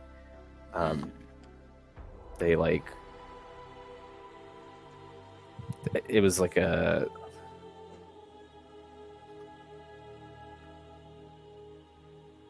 I don't know. I'm trying to read these notes, but I chicken scratch.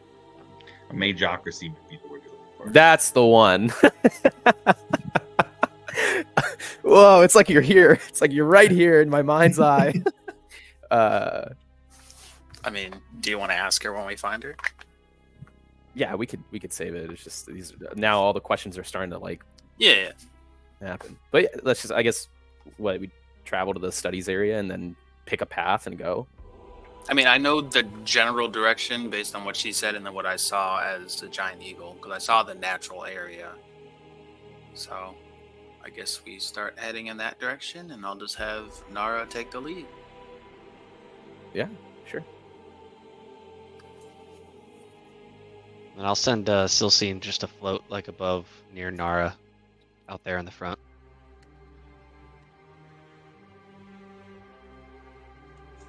Okay. Just kind of tell her, yeah, just if you see anything, let me know immediately. How far out front are you guys sending? I think Silcine has a limit, right? 60 feet? She can go out to 300, I believe. 300. Okay, got it. But I will get the specifics right now.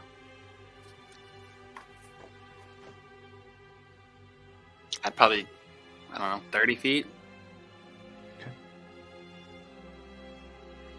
Or at least, yeah, within just eyesight. Okay. I'll just tell her to keep a lookout for any kind of traps or any threats.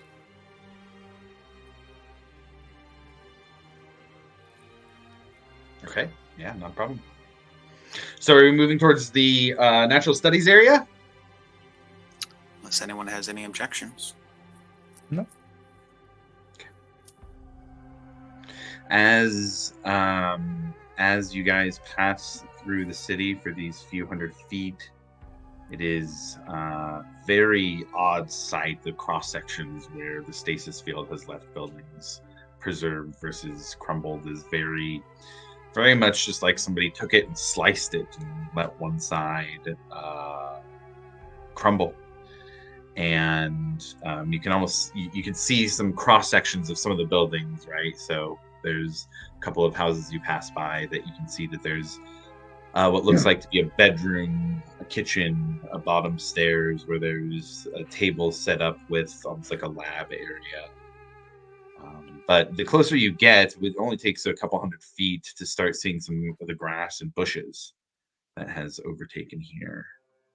And you can see that there is almost like a large, not a coliseum's too big of a word, but large walled area that one part of it has crumbled away and left a opening that's probably about 100 feet wide, 50, 60 feet tall, and has trees, grass, bushes growing at the bottom. And looks like that wall was, just from the looks of it, looks like that wall was probably the nature, anything in that was the nature area itself, and it has grown out from there. But as you guys get closer, you can see that on the other side, it's much more field-like, almost like a grassy meadow or field. And if you would like, you can continue into that.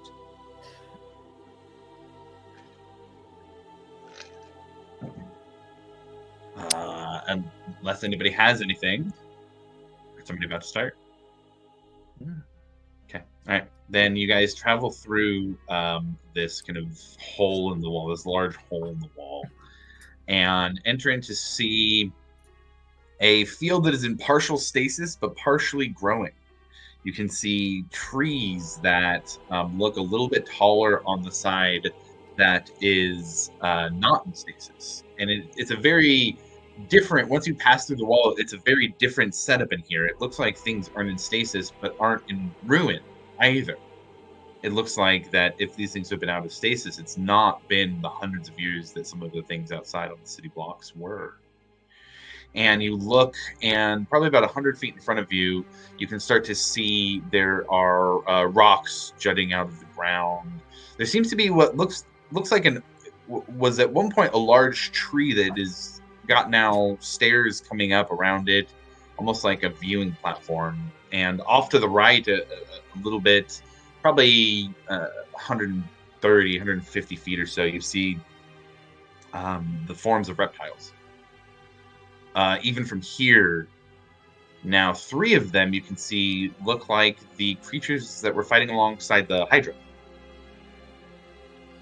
Bipedal reptiles with long tails, sharp teeth.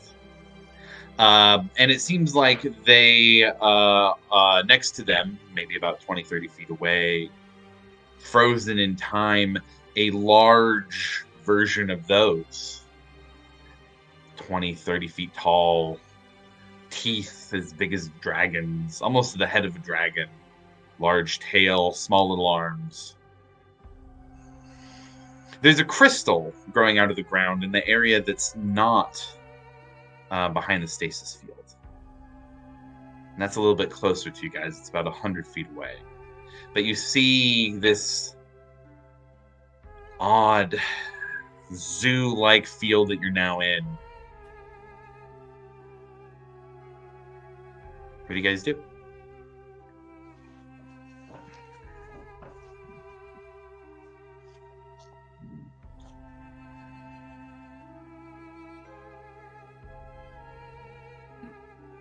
So I'm going to assume we're not touching the shiny things.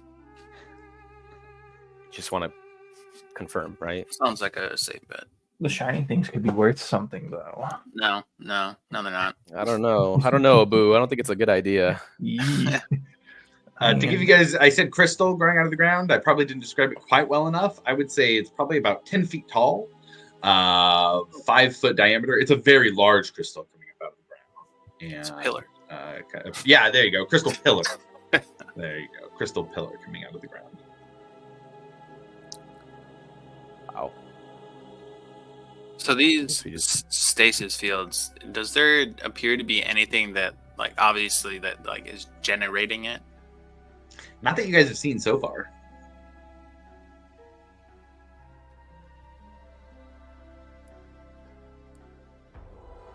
It'd have to be generated from somewhere, obviously. Yeah. But nothing that you guys have seen so far in terms of like specific devices or the effects of a spell that might be causing it, besides the actual stasis fields themselves. I think we should just continue trucking along, because I feel like all our answers can be, or all of our questions are going to be answered once we find this chick. If this person's even real. I mean, it's So these reptiles we saw, not in stasis fields. They are. Yes, they seem to be frozen all behind of- the stasis okay, field. okay. Right. So essentially, the stasis field kind of cuts through this field, right? Yeah. Through this meadow. I'll use different terms because I'm saying field a lot. The stasis field kind of cuts through this like open meadow area. And on the one side, there's this like tree that looks like it's a platform that you can go up to and stand on and view from. On the other side, it looks like there are these reptiles, some trees that are smaller than the ones that are on the side that doesn't have the stasis field. Looks like the ones that aren't in the stasis field have grown a bit since coming out of it. I would say you guys are also close enough to notice that like there's a huge chunk missing by these reptiles that is just open to the air. Like it seems as if something like a chunk has fallen off here, and there is nothing blocking it from the sky. How far away is the viewing platform? If you guys are 100 feet from the viewing platform, it's probably about another 100 feet to it, so about 200 feet or so. You guys can roll a perception check at this point. Yeah, I'd like to do that. Perception. Gross. 26. Nope. 24. Yeah, Varric and Milo see there is a chest on the platform. Oh. See that, Eric? Yep. Shall I maybe float on over there, or do you want to go check it out? There's a way. Obviously, up to the platform. Yeah, there's some stairs. Yeah, there's some stairs around. If you guys Also want, I can send show you what it looks Silstein. like. Yeah, I'd love Yes. Yeah. Yes. If you guys want, I'll show you what it looks like. Yeah, let's just see what it looks like. Why do you have a map of it? You know. Exactly. That's what I was like. Oh, 'Cause this triggers. is an encounter in a dungeon. It's just an Trigger. encounter. Yeah. It's just a map. Just Some a cool display. scenery That's all for you it is, guys to right? see from the past. Visualization to kind of help us figure things out. That's all it You guys is. are paranoid.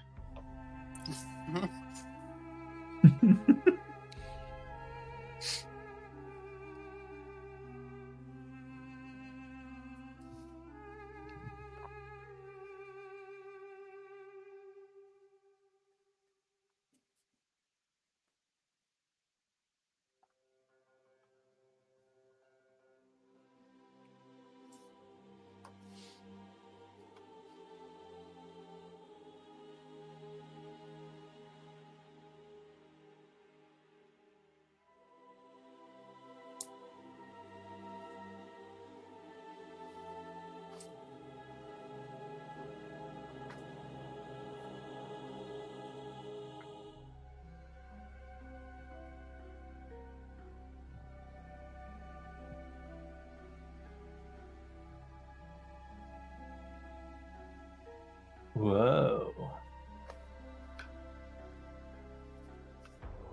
Yes.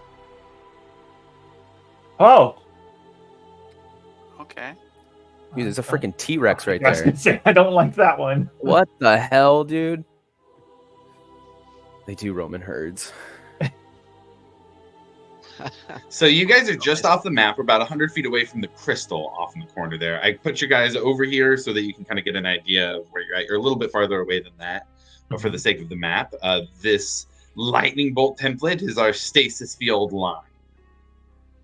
And if you guys want a little bit of a different view, we had another upgrade from the last time we played. Ooh. Okay. Oh my god, I love it. I can get up there too if you guys wanted me to, and take someone with me if you want.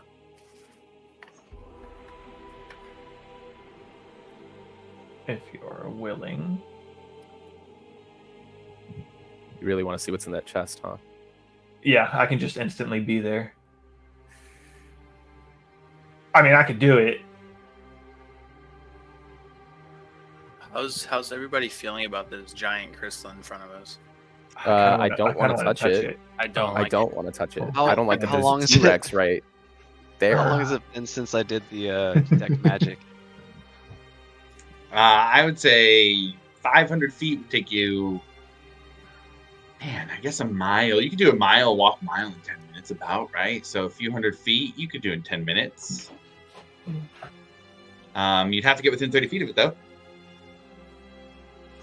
I don't like the way you said that. Okay. I'm Oddly just specific. telling you the Big details of the spell. I'm just telling you I the will. details of the I will spell. slowly approach the crystal. Okay, Just with your 30 feet of be ready your to pull me feet back, for you know. detect magic. What's everybody doing in the meantime while Milo approaches that? My eyes are contemplating. on He's, like, this slowly. giant dinosaur. I am You what? So my eyes are focused on the giant dinosaur over Ah, got it. Alivor is very harshly contemplating just zipping up to that chest. I mean, I'll go with you if you want. You want to go to the chest? You just see him get like real excited. It's like, I fucking love loot.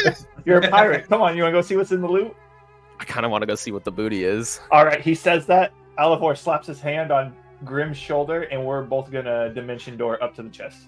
God, that felt awful. Like check for traps. Yeah, as we get up there, I'm like, all right, now check for traps, Grim. Do your thing. I will check for traps. on Okay, the you guys chest. get up there, and while you start to look around for traps, Milo, you have your detect magic, and you get within 30 feet of it. Once you get within that 30 feet, very quickly you see, yes, absolutely. There is magic coming off of this. It's pretty strong. Give me a second to give you magic school. Eric. It is abjuration, and I also need you to roll me a wisdom saving throw. This is how it all starts, dude. Guaranteed. We're about to fight this fucking T-Rex. Did I go up there with you then? If you said were telling me. As if demonic fauna wasn't bad enough, dude. There's a fucking T-Rex here. 13 for a straight wisdom save. 13 for a wisdom save. Okay, got it. Varric, with you, right behind Milo, about 5 feet, you see all of a sudden him almost like he's getting pulled towards the crystal. Do I get anything from Varric? I was to say if he's within, it's actually 10 feet. Sorry, I made a mistake earlier, but he would get a +4 on that. +4. Okay, so 17 total.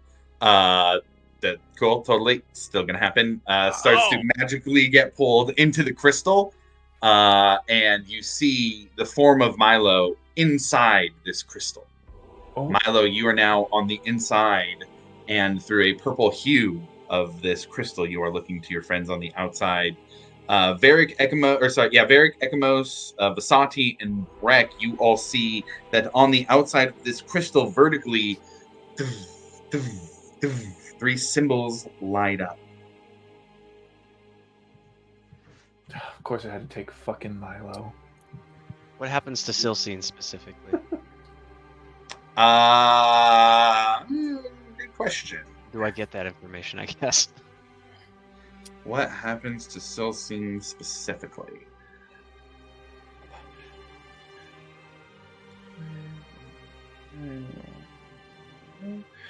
So long as you still had her within range, she is still within range outside of the crystal.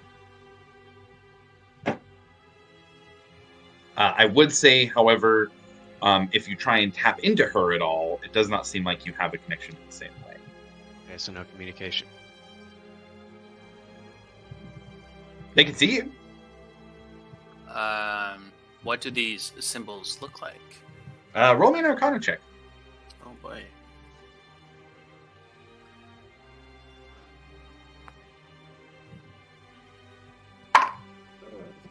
14. 14.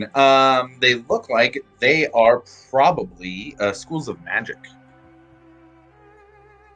Do I recognize any of the schools of magic on it? As a paladin and with a 14, I'd say probably not.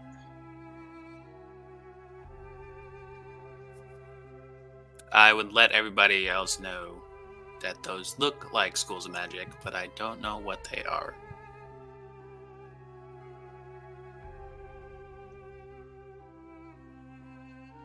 Can Milo attempt to cast a spell? Sure, yeah. What do you try to cast?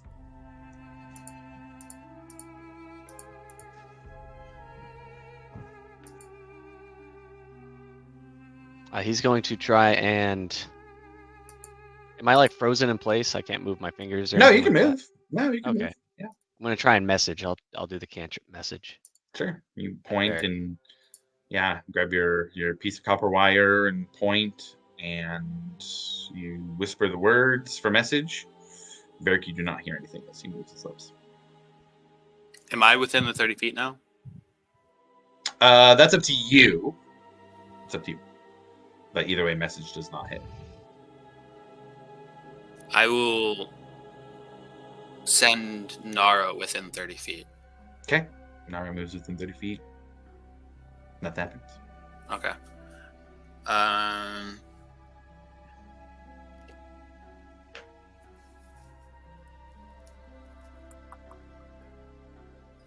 Ekamos, you're more magically inclined. Do you want to come take a look at these symbols?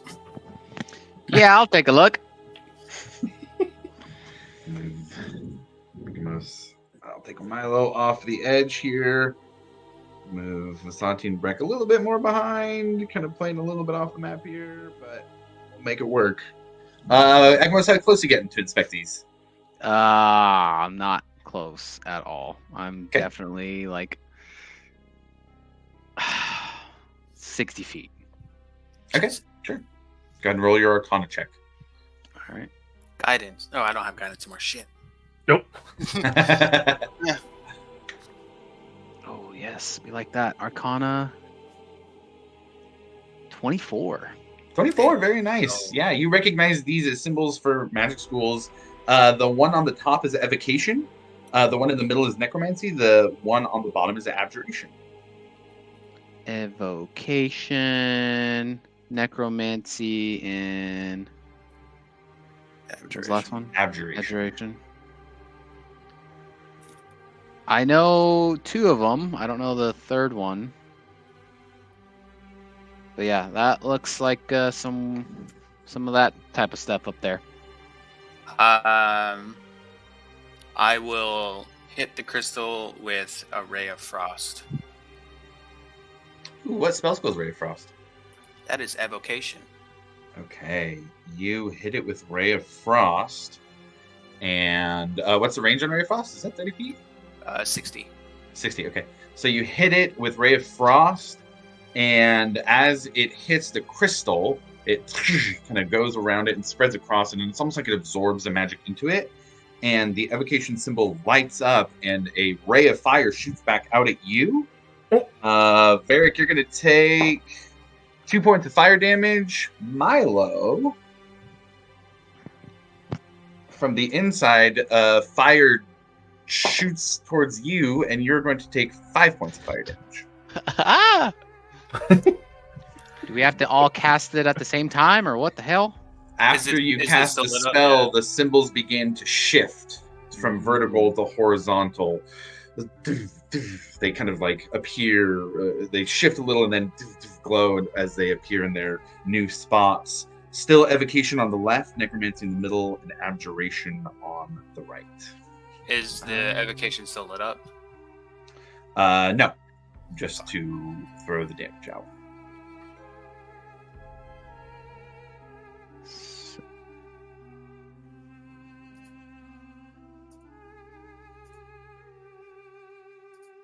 I love how during all this you have Pinky and the Brain just up there trying to open. Yeah, can you guys roll me, and either one of you can roll investigation, or one of you can roll with advantage, or both of you can roll investigation checks, and we'll have that. I feel like start to hop over there in a second. Let me see. You're probably the better investigator, so I'm gonna give you advantage. Okay, here we go.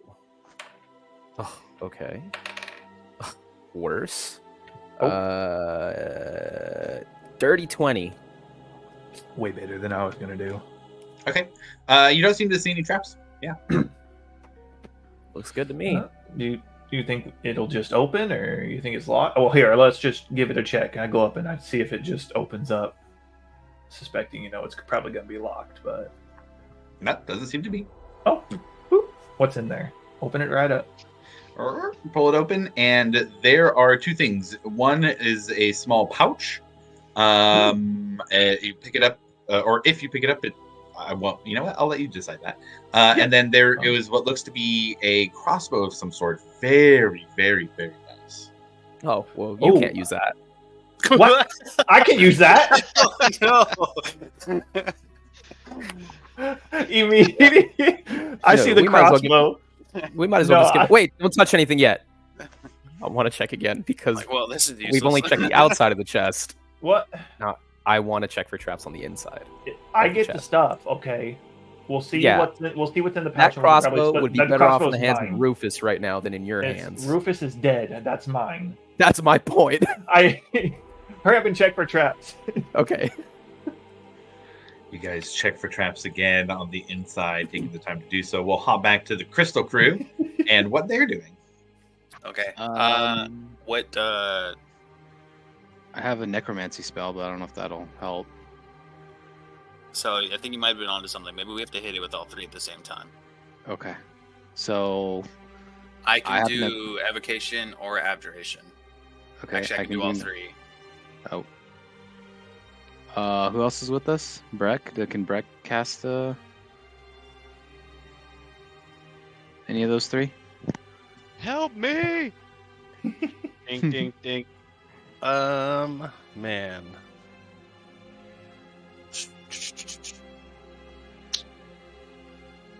I'm not gonna lie. Evocation, so that's like I could do like a cure wounds, but I'd have to get really close to it. What about Vasati? She's there too, right? Yeah. Yeah, that's right. She is. Give me a second on that. She got that sacred flame. Yeah, I've got lightning lure. That's evocation, right? Is evocation red? The red like Yeah. cross-looking thing? Yeah. Okay. Yeah, I could do necromancy. And I can do abjuration, I believe. Yeah. Okay. So we all cast at the same time? And lightning lure is evocation. Yeah. Okay, I But- got to get within 15 feet of it. Yeah. Yeah, don't get close. Oh, Can, that's what I got. well, ask Vasati if she has Yeah. anything. Yeah, she has sacred flame. Sure. Okay. So she can do Sacred Flame. You got your Necromancy spell, and Mhm. I will do. Let's see. Aid. Okay. Okay. All right. How close are you guys getting to castle? I'm gonna stay at my 60 feet. 60 feet. All right. When we get into things, you're going to be a little bit off the map here, but I want you guys to be as far away as you say you're going to be. I've got multiple camera angles now. So Varric, you're at 62? I have to be at 30. At 30. Okay, how about Breck? Where you gonna go? Stand behind me, Breck. Yeah, I'm gonna get right behind them. I think that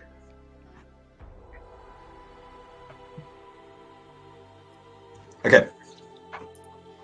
I would say before we actually have this go off, Alivor and Grim, you don't see any traps? Okay, as soon as he says there's no traps, I'm gonna yeet my old crossbow off the platform and grab the new one. Be like, yay! And then we'll take the pouch and then see what's in the pouch and see if we can split that. Or whatever's in there, depending on. You reach in and grab the pouch, and it feels almost like dust or sand or something. Yeah. Oh, what the fuck? What is this, Grim? And I'll hand it over. What is this? Can I tell what it is? I sure don't know what it is. I skipped it, but I feel like what's it's a your bad Arcana? idea. What's your Arcana? Oh, Arcana? Yeah. Doo-doo trash. I have a +2 to Arcana. Okay. I would say you can't roll high enough to identify it without magical help. Yeah, there's only one way I really know how to identify powder, but I don't want to do that.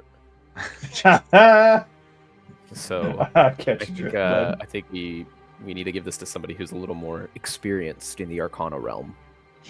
Yeah, all right. So we'll take the powder back to the squad. Sure.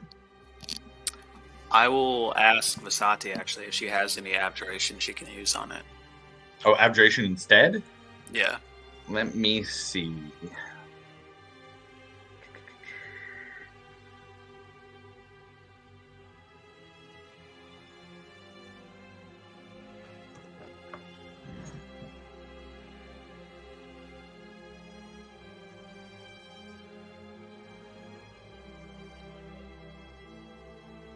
You said abjuration is what you're looking for. Yeah. She says, I have resistance. I can cast it, I suppose, on the crystal instead of a creature. That's what I was hoping for. Perfect. So yeah, you got your Necro. I'll do another Ray of Frost, and then... It's touch for her, so she's got to be right above it. Oh, shit. Oh.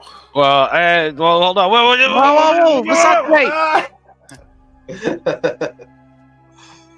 Does it? Okay, I can quick cast question. Shield of Faith on it, yes? Oh. 'Cause that's a 60-foot. If that's abjuration? Yes. Yeah, sure. All right, yeah, come back. Vasati comes back. All right. So everybody's at 60 feet.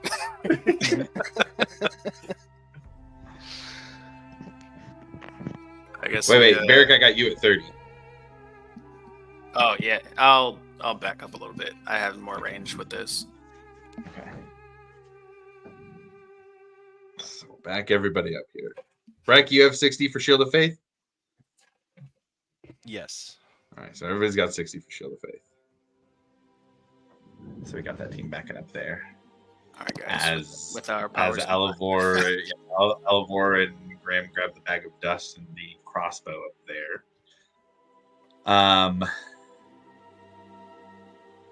Yeah, you guys can go for it if you'd like. 3, 2, 1, go. Another Ray of Frost. All right, I clicked the spell slot. Boom, boom, boom. The three of you hit, and as you do, all three of the symbols light up simultaneously. And as they all light up, the crystal begins to shake. Milo, you feel from the inside, the air almost starts to feel like oppressive and staticky. You're a little nervous for a second, but as this begins to shake and vibrate at like almost a minuscule amount, but you can feel it just rattling inside of your bones, Milo. It shatters. And Milo, you are there. As it shatters. Oh God! And the stasis field goes down. God damn. Oh my God! And as you look over, almost staticky bits from the stasis field start to pop out of existence until the stasis field completely drops, and you hear loud breaths. When you see a slow head turn, the raptors begin to move and stretch their body and look around, first in fear at the large T-Rex in front of them. But as it looks around at them, it turns its head towards the group of four of you off in the corner, and Milo by himself. As it looks Maybe at if I you, don't move, it won't see me. Don't move. As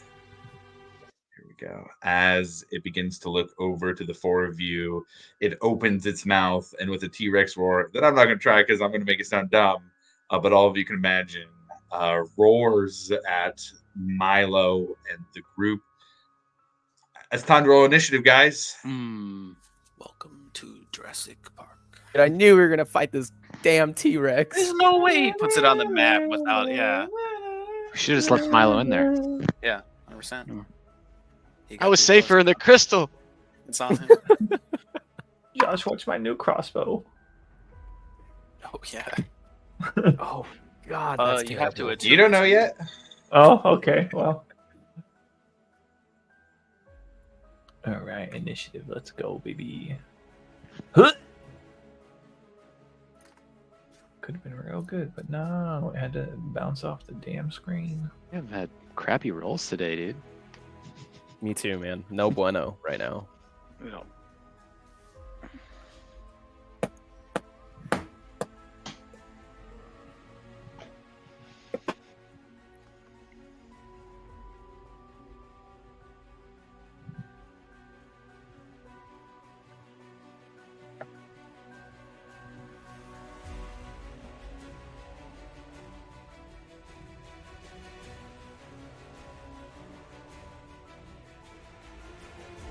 All right, Milo, what was your niche?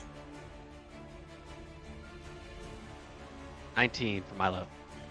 19 for Milo. How about Breck? I also got a 19. Oh, nice. Alvar? 10. Agamos? I got 11. Grim? I also got 11. And Varric. Big 6. Hey. Man, a little rough on some of those. For the sake of you guys knowing, Vasati got a 2 on her initiative. So that's going to be a little rough. I mean, that's where you want the cleric. Well, that's true. That is a good point. So when Very Milo good dies, point. she can resurrect. Dude, at least we're hidden by I'm this in good chest. hands.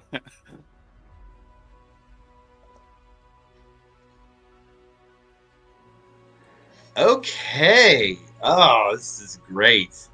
All right. So if at any point you guys want a different view, I've got left side, right side, and top down now. So just please request another side, and I can change it as we go. This one right here is on left side. If we want it to be the other way, if you need to see anything, we can do that. Same for top. We can just switch it that way. So please let me know if you want a different view for your turn. We're going to get things started with Breck at 19, Milo right after, and then we'll go from there. Breck, what are you doing? I'm 60 feet out. You're 60 feet out. So just to show you, kind of right over here with this group, you're right in the middle with them. To give you an idea of how far you are away from things, you're about 55 feet from Milo, about 30, 60, 95 feet away from the T-Rex, about 9,500 feet away from the T-Rex. So that's kind of over here. All right. I am going to Shield of Faith on myself. Okay.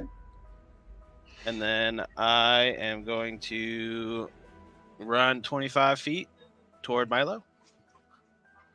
And then action dash 25 more feet. There to 25. And pretty close. About 10 feet away. All right. That's all I can do. Okay. Milo, that takes us to you. Large T-Rex just roared your way. What are you doing? Oh my goodness. Where is Silcine? She she where would have- Nara is somewhere. Yeah, she would have had to have been within, I think, your range. But you weren't able to contact her. I think within 60 feet, about like right there. If Nara was moving forward, seems fair. Yeah, that sounds right. Does that work for you? And then Varric's back over there. How far is Varric away from Milo?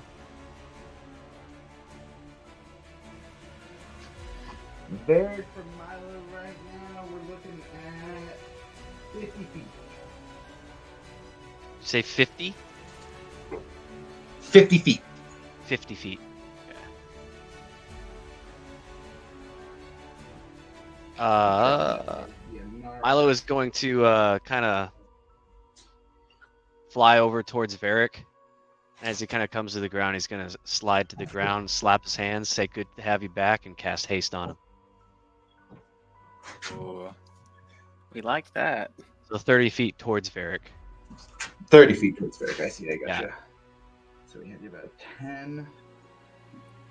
From Breck, that's 30 feet there. Okay.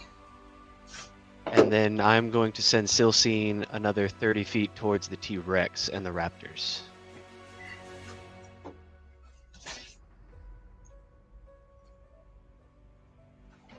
That's the end of my turn. All right. The T-Rex is up.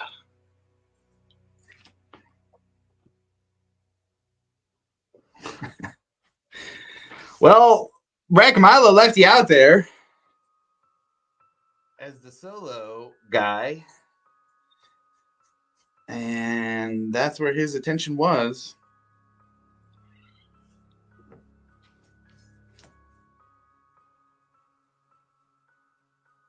Let's see, that's over here. He's gonna turn around. Let's see here.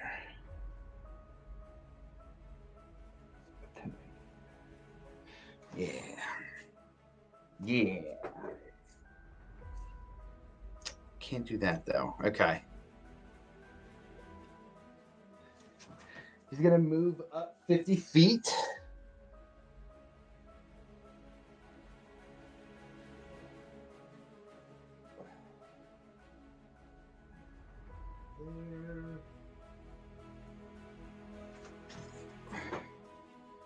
And he cannot do both attacks against Breck, but with his reach, he is going to make a bite attack against Breck.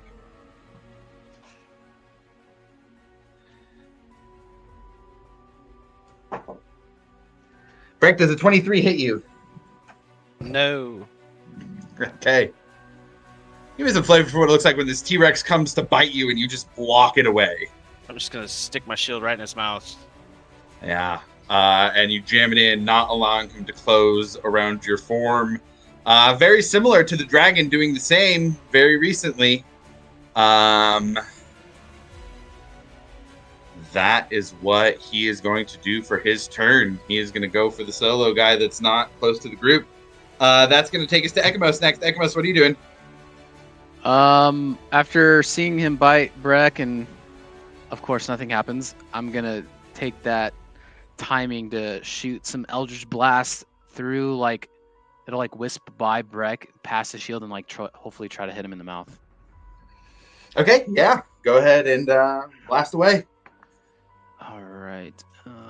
Man, that stinks. 13 for the first one. That will just hit. Oh, okay. Cool. We like It's that, a big target. It's a real big target. Yep. 15 for the second. Broadside of a barn here. Oh, dang. 25 for the third. Okay. And 14 for the fourth. All of them will hit. Hell yeah, they do. All right. 10. So 21. 5, 6, 7, 8. 29.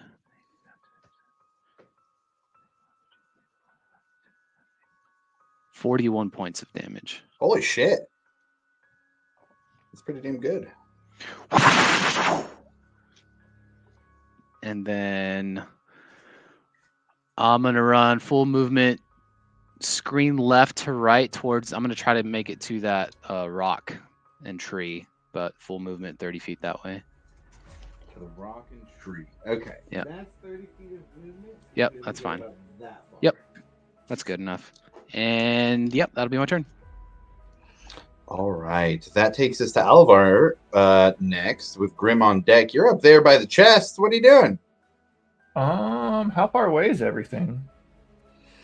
Man, good question. The T-Rex from you, let's see, about 65 feet away. Okay. Raptors about 60 feet away. Got a little bit of elevation on them. Yeah. So does this my fancy new crossbow that I found, does it just look like a normal crossbow, like I can use it? It's a crossbow that you look like you can use if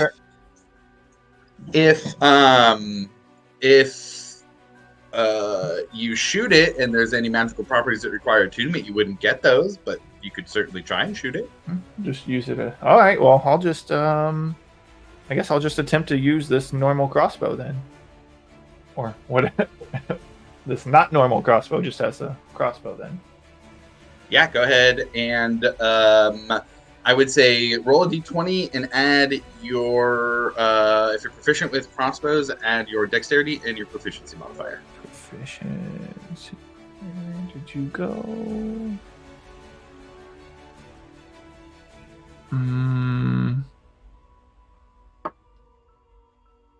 Oh God. So, and you said my dex mod and Dex I plus don't- proficiency on top of it. Yeah, I am proficient. Okay, so dex plus proficiency, so that's a plus 7. So that'll be, is that 15 total? Yeah, 15. 15. And I'm sorry, were you shooting at the Raptors or the T-Rex? Oh, the big boy, T-Rex boy. Big boy. Oh yeah, that hits the big boy. All right. So, how much damage does it do, Josh?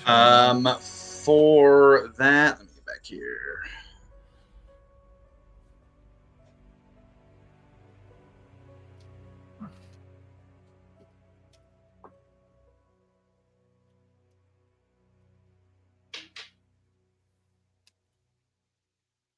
That's going to be a normal hand crossbow in this. So it's going to be a d6 worth of damage plus your dexterity. All right. So d6 plus 3. So that's going to be 5 points of piercing damage. Okay. But I am going to burn a bardic inspiration to hit it with the psychic blades. Nice. On that. And that'll be an extra 9 points of psychic damage. And is Breck within 5 feet of it for sneak attack? Not quite. Technically, he has a 10-foot reach, and he was a little bit too far away. To Okay. get within 5 feet. All right, Didn't then have that's quite it. enough speed to get within 5 feet. Yep, then that's it for me. Okay, got it. All right, that takes us to Johnny Grimm next. Then Varric on deck. I don't want to get close, but I don't have much to do. I'll just take a page out of Alivor's book and pop a little short bow action at it, at the big Hell guy. yeah. Okay. Short bow, you said? Yeah, it's 80 feet. 80 feet. Okay. Go ahead and roll. Oh, that's so bad. 14 to hit. That will hit the T-Rex. It's a big target, you guys. Big target. Man. Also, Alivor, hand crossbow is 3120. So if you're shooting again more than 30 feet, that's going to be disadvantage. Oh, shit. Oh, it's a hand crossbow, not a big Yes, sir. crossbow. Hand crossbow. Shit, my other one was a big crossbow. Maybe I'm gonna have to pick that up whenever we're done with this. go down, pick it up. That is 10 points of piercing damage. Nice. Okay. And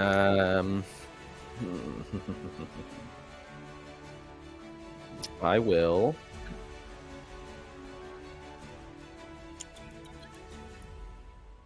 I guess I'm gonna start moseying on down. I'm gonna go down there. How are you going and where are you going? Is there like a staircase or something? There's a staircase. To go on the staircase, you'd have to kind of move back this way and then loop around it. Yeah, it's fine. I'll start doing that. You also have boots of flying. I do. However, we've been flying. So if I remember from the last session, we were flying for 2 hours, right? I believe it was about that. Yeah, that sounds about right. Okay, so we were flying for 2 hours plus the hour that we were in the air going to the city. So my boots of flying, let me see. You can use the boots to fly for up to 4 hours all at once or in several short flights, each one using a minimum of 1 minute from the duration. If you are flying when the duration expires, you just blah, blah, blah, blah, blah. Okay. You would gain 2 hours of flying capability every 12 hours. So I have to use it for at least a minute. Yeah, I guess that's probably easier. Yeah, I'll use it. Yeah, that's fine. Just float me on over with my movement. 30 feet of flight speed to get down, essentially. I like that. Like that? Okay. Yeah, that looks good. Easily fly down. And then as a bonus action, I will dash towards that big old rock. Dash towards the big old rock. Full 30? Yeah, I'll use the whole thing.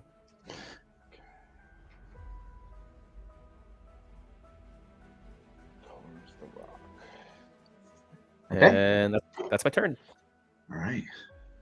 Varric, what are you doing? I'm gonna go hit this dinosaur. All right. You are currently from where it's at. Let me use the bigger one.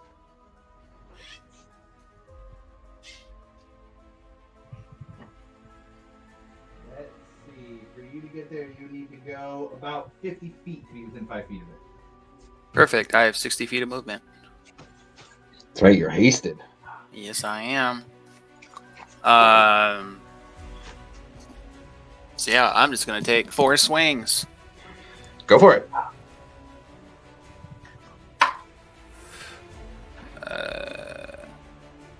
23 for the first one. Hits. That is 18 points of damage. Okay. Next hit. 16. Hits. That's another 18 points of damage. Okay. I rolled 11 on both of those. Next hit. Ooh, that. Oh, maybe 14.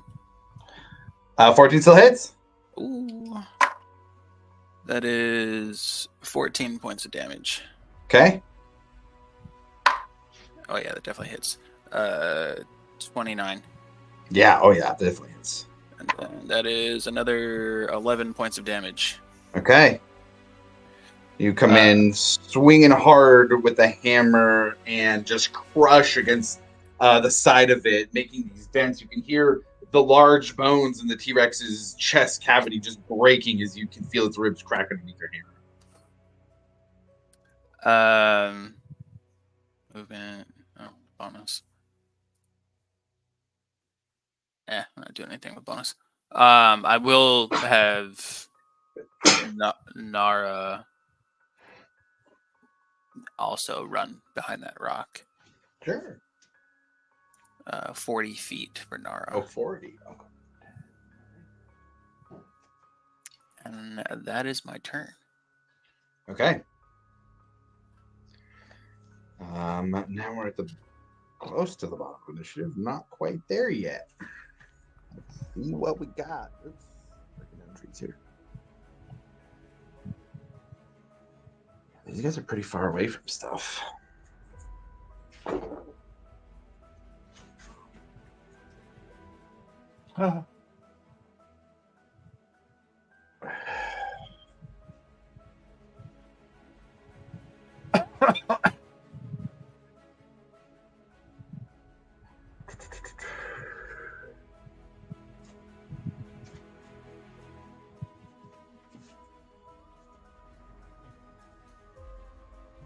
That one's going to run up here. He's not going to automatically get the jump up. He's going to get an athletics roll to see if he can get up there.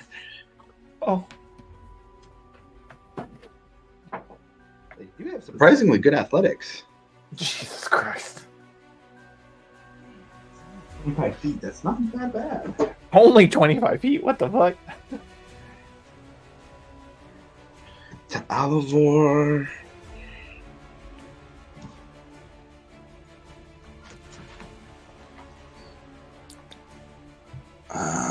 And if he's gonna dash, he's just gonna get all the way up over here onto this side.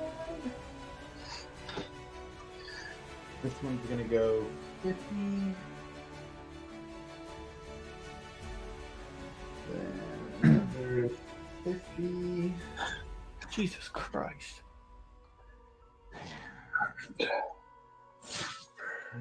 Pack hunting. So this one's gonna go 50. And then it's gonna move 30 right under there to be beneath you, looking up at that platform. They're gonna do a bunch of spreading out. Vasati is gonna be last.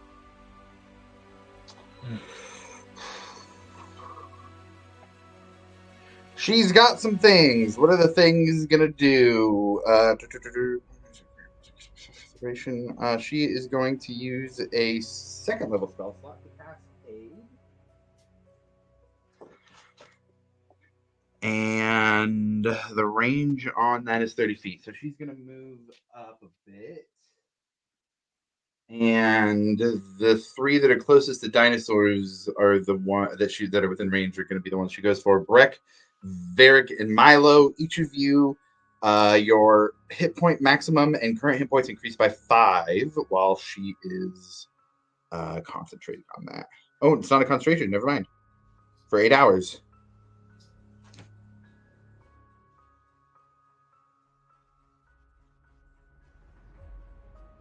So What's the effect, by the way? That is what it is. 5 hit points. 5 hit points, and your maximum goes up by 5 hit points. Do I just add that into the 5 temp? You should be able to override maximum hit points on your sheet, I believe. And that is where you would up it by 5, and I think that should add 5 hit points to your life total. If not, you just override maximum and then add 5.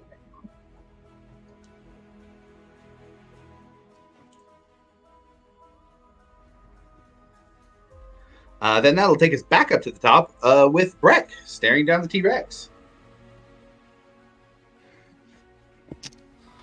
I'm gonna hit him with a war pick. Go for it.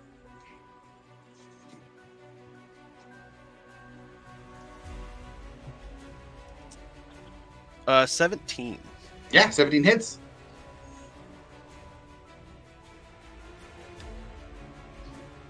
So 9 points of piercing damage. Nice.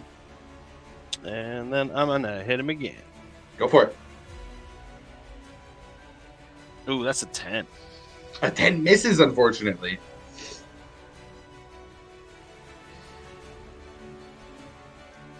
Well, that's my turn. Okay, doing some swinging at the T-Rex.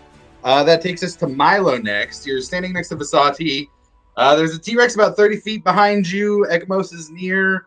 And a couple of raptors are going after Alivor, with him being the solitary person over there. You also have a raptor about 10 feet south of you, or 15, 20 feet south of you. What are you doing? Let's see. How far away is Alivor from where I'm at? Good question.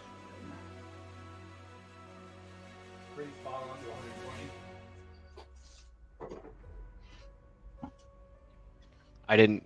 If you said something, I didn't hear it. I'm sorry. Spot on to 120. Okay. I'm going to change my gain thing right here. Sorry, guys, if there's weird sound. Is that any better?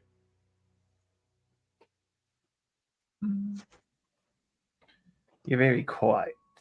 Is that any better? Oh, that's way better right Oh, there. that's a lot better. Yeah. Better? Okay, I changed the gain up. Sorry for the low stuff. Please tell me if it's continuing to be that way, but that's better for now? Yeah. Okay, cool. Straight up 120 from Alivor. Okay. Can I go 60 feet towards him? And I'd like to go in like a straight line, so I'd like to end up in the air. 60 feet towards him. That would take you by the T-Rex. Oh man, no, yeah, we're not doing that. Literally, you'd be flying right by the T-Rex's head if you did that. You. All right, so we'll go. Oh man, all right. How far away is Silcine? From Alivor? Yeah.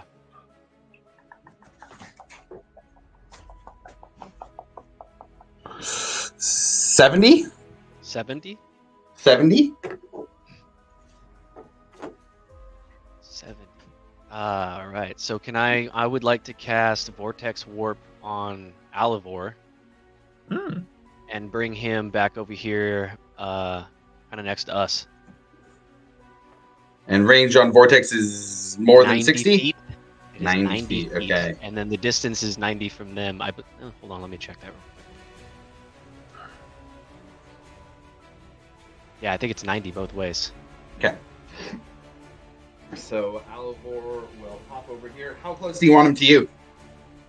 I would like smack dab between the three of us, that little triangle. Right there? Yeah, that seems like a good choice. 7, 3.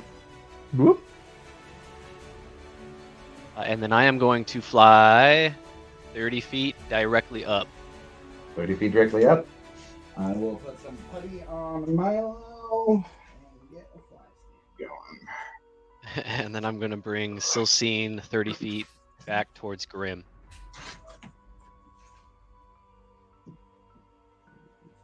And Silcine back towards Green. She's got 30, right? Yeah, Got it. and that's my turn.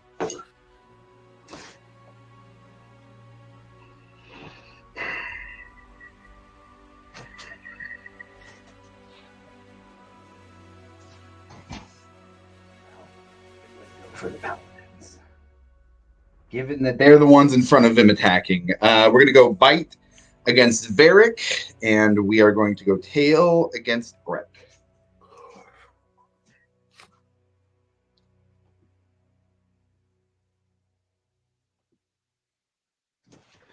Bite against Varric is a 18 to hit.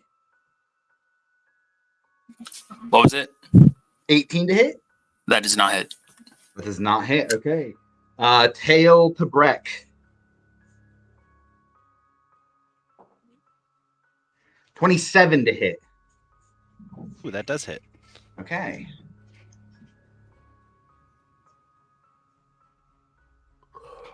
Breck, you're going to take 20 points of bludgeoning damage as the tail comes down on your head and just smashes into you.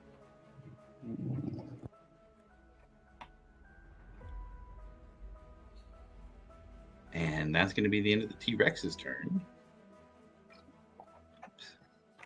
That is going to take us to Ekamos. Ekamos, what are you doing? I'm gonna keep blasting away. Keep blasting. All right, go ahead and blast. Ooh, 25 for the first one. Hits. 16 for the second. Hits. Oh, 12 for the third. That'll miss. That just misses. Yep. 29 for the fourth. Hits. Damn. So 3 out of 4. All right, and for a total of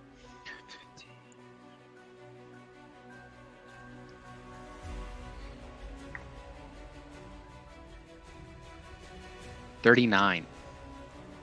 Ekamos, go ahead and flavor that fatality of this T-Rex for me, man. Yeah, baby. So I guess he's facing away from me, so I still wanted to try to blast him in the face. So it kind of like the 3 blasts like go past his tail and like hit him pretty much in the side of the face, and like 2 of them go into his mouth. 1 of them hits him in the eye, and then the last hit that hits him in the eye like comes out the other side of his head. Yeah, and just goes out the other side of the head, and as it does, the hulking body of this T-Rex just falls down, shaking the ground near Brecken and Varric. And then movement, I'm gonna still make my way towards that rockin' tree. Sure. Full 30.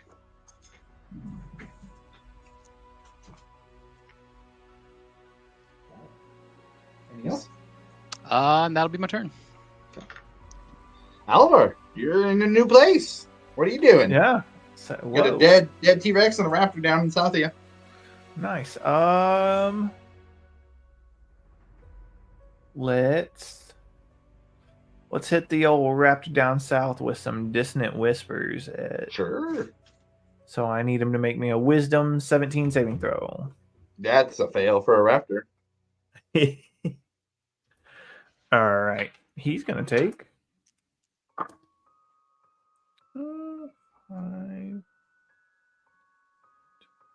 15 points of psychic damage. Nice. And he needs to use his full movement to go away from me. Oh, wow. That's a lot of movement. Yeah, go on, get. Yeah. 50 feet away. Don't put about a map there. Big move there. Yes. And then Yeah. I'm going to use my movement and run over towards Ekamos and Grim. Okay.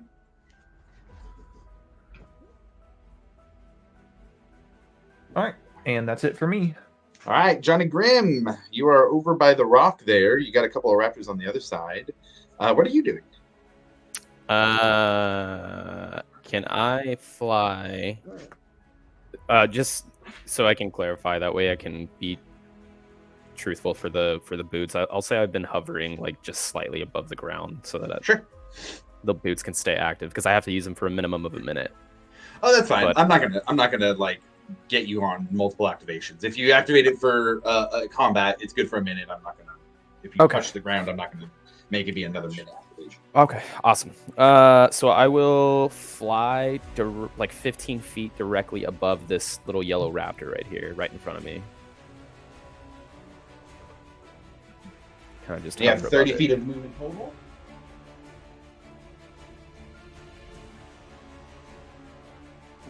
Yeah, just like 15 feet above it. Okay. If you have 30 feet of flight, you cannot get 15 feet above it. You can either get to it on the ground, or you could, if you're going 15 feet up, you'd be about 10 feet away. Then I will. It's fine. I'll just move 15 feet closer to it, like when I'm within 15 feet from the raptor. And then go 15 feet up. Nope, just straight forward. Yep, right there's good. And then I will appear my echo right in front of its face. Oh, yeah. That's a thing. Echo Damn. appears. Bam, right in front of it, and then I will attack through my echo with my sword. Nice, yeah, go ahead and attack. Here we go.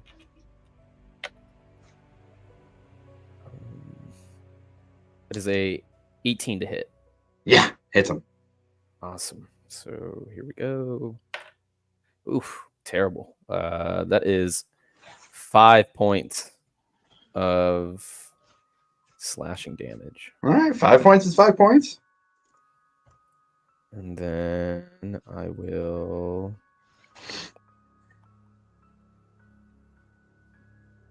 Do I want to use that? I feel like we're going to need that.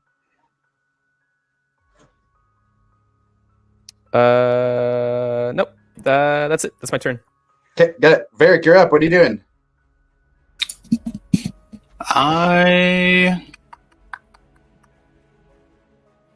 Is that raptor south of us running away?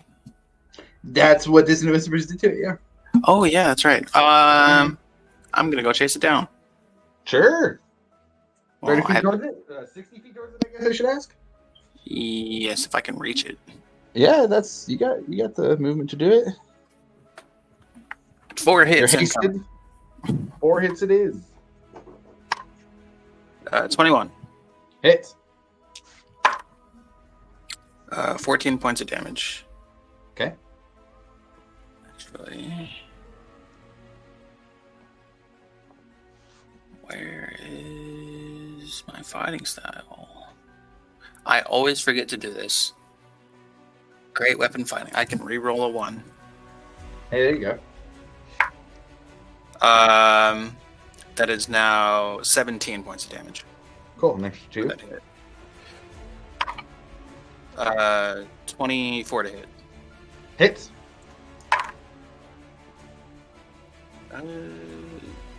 15 points of damage. Okay. 26 to hit.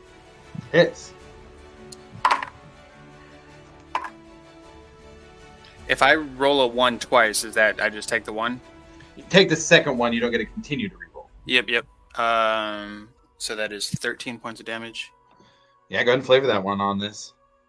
Yeah, I'm just gonna take the legs out, crush the head. Yeah, as it's running away, you come up with just a hit on the back, take out the legs as it's on the ground, like Gallagher himself. Raptor spray everywhere. So what was that? 3 hits. So I've used both actions. And that was the full 60 to get to it. Full 60 to get there, yeah. That's my turn. All right, there's 2 raptors left on the field. And there's a person that's close to them. So they're going to attack him.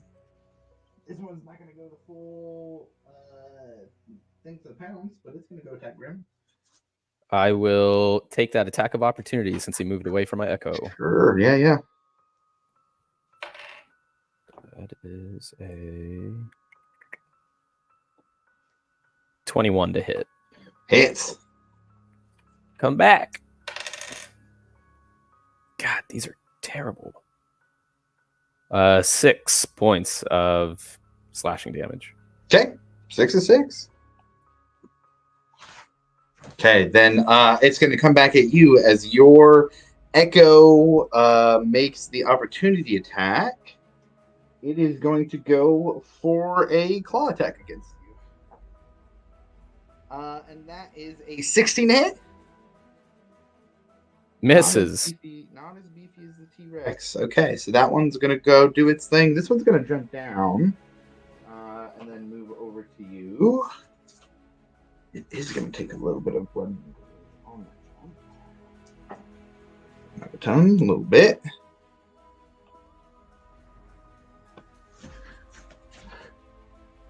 Oh, yeah, it's got plenty of room to get to you. You see him fall. It takes a little bit of damage on the fall, but it's going to run, and then they are going to come and pounce at Grim. They're going to do a claw attack as well here. And that one's a little bit more. That's a 19 to hit. Yep, that hits. All right.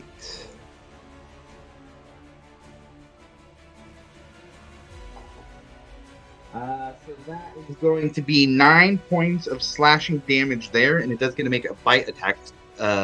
Actually, I need a DC strength saving throw first.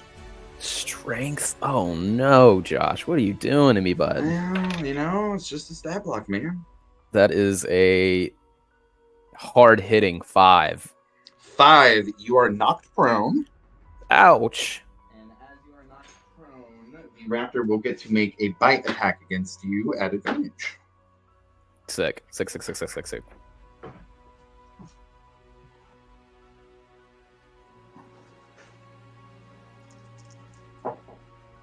That's a natural 20. Oh no.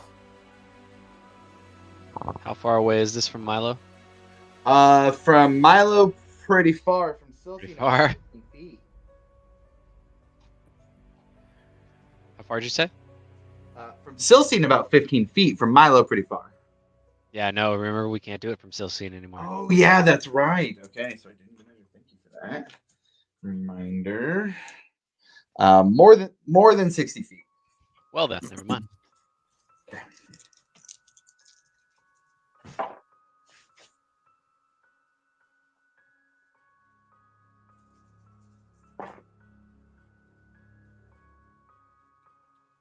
You're going to take 23 points of piercing damage as this raptor bites into you on the ground, Grim.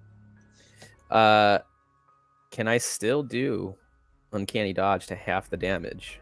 I think so. It's going to take your reaction to do it, but I don't see why not because you're prone. Let me see if there's anything wrong with prone. I don't think prone stops you from taking reactions. No, huh? You have disadvantage on attack rolls. Let's see. Your only movement option is a crawl. To get up, you have to use half your movement. Attack roll against you has 5. An attack roll against you has advantage. And you have a disadvantage. Nope, yeah, you could use it. I will use it. Cool. So 23 divided by was it like 12? Yes. No, actually 11. Round down. Oh, 11. Okay, I just slightly squirmed. Okay, got it. All right, that's going to take us to Visaki next. She's going to try and save some of her stuff here, I think. She's got some big stuff. I don't think she wants to use it here, though. She's going to move her movement. And I think here. Yeah, the one that just attacked you, she's just going to do a Sacred Flight.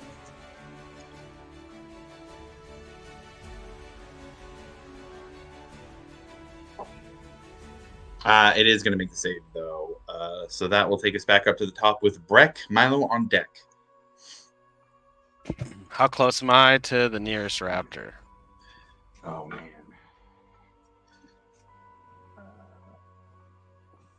55 feet. 55 feet.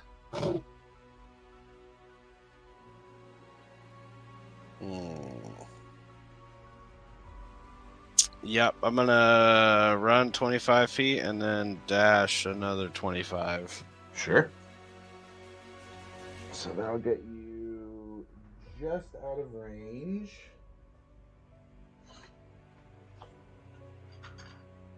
And that's all I can do. All right, Milo takes us to you next. I am going to fly 30 feet towards the raptors. Sure. Puts you over the top of the T-Rex.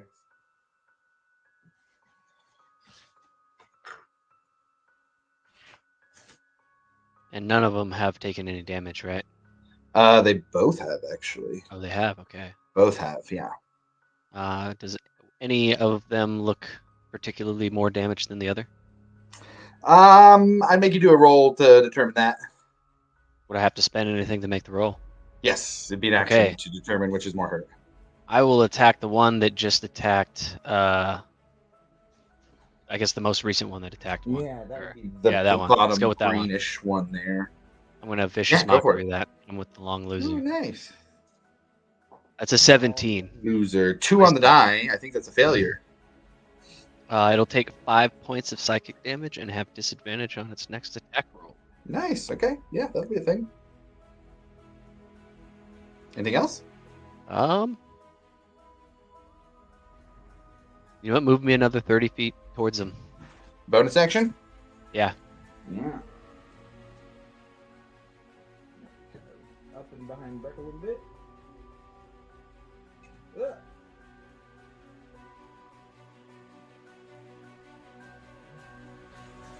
All right. Anything else for you? No, sir. All right. T-Rex is dead, so that's going to be Ekimos' turn next. What are you doing? Whichever one Milo casts, I'm gonna attack the other one. Sure. No. The other one. Okay, got it. Yeah. Yeah. Go ahead and make some rolls. All right, first one, 26. Hits. 26. Hits. 17 Hits.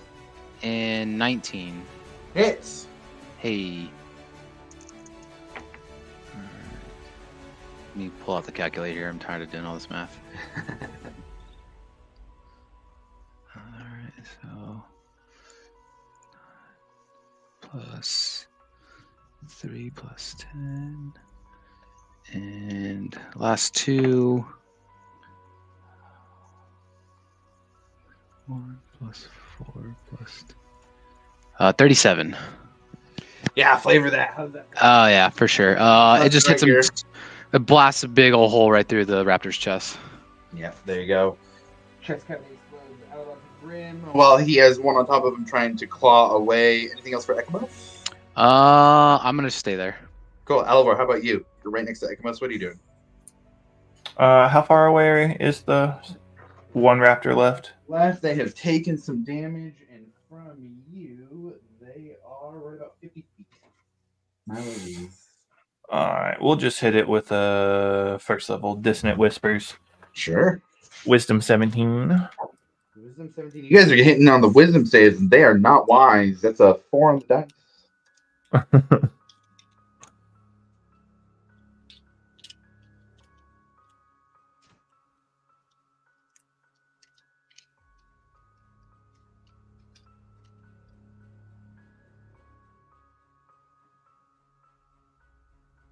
How much damage are we looking at for that one? Oh, he failed. It's gonna be. Yeah, 4 on the dice. He doesn't have the plus 13 in his wisdom for sure. Oh, Jesus. God. That's 11 points of psychic damage. 11 points. Very And nice. It's full movement away. The good old go on get. Okay, you said 11 points? Yeah, 11. Okay, 11. Oops. All right, it's going to use its full 50 to get out of there. Start running the other way. That way. All right, anything else for you? I guess just take my movement and move me closer to the group there. Sure. Go 30 feet. Go for that, Hardy. Yep. And that's it. All right, takes us to Grim. What are you doing? On the ground with some bite marks and some claw marks from this raptor that jumped on you. You are prone. Yep, I'll stand up. So you Okay, just have my 15 feet of to movement. Stand. Yep. And you said he's 50 feet away? He ran 50 feet from you, so he's about 50 feet away, yeah. Okay. I'll just take a little pop shot at him with my bow then. Sure. Where you going, Mr. Wiggles? Oh god, dude, these rolls are awful. 14? That's his AC. Ah. You thought you could run. God. He wasn't trying to. Chris Kyle has ass. 7 points of piercing damage. 7 points? That's exactly how much he had left. Flavor that running away fatality for him. So mid stride, he's running away. I just notch an arrow, and it hits him right in the back of the little throat neck, and it just shoots right through. Stays stuck, and he just momentum carries him. He just Pick on Stark that way. Oh, he didn't zigzag. He should have zigzagged. All right, so that takes us to the end of initiative there. We're way late on break, so let's do a quick break here, and then we'll come back and wrap up you guys at the end of that. We'll do 15 minutes. It's 2 o'clock even. Let's call it 2:15 when we come back. See you guys in 15.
Okay.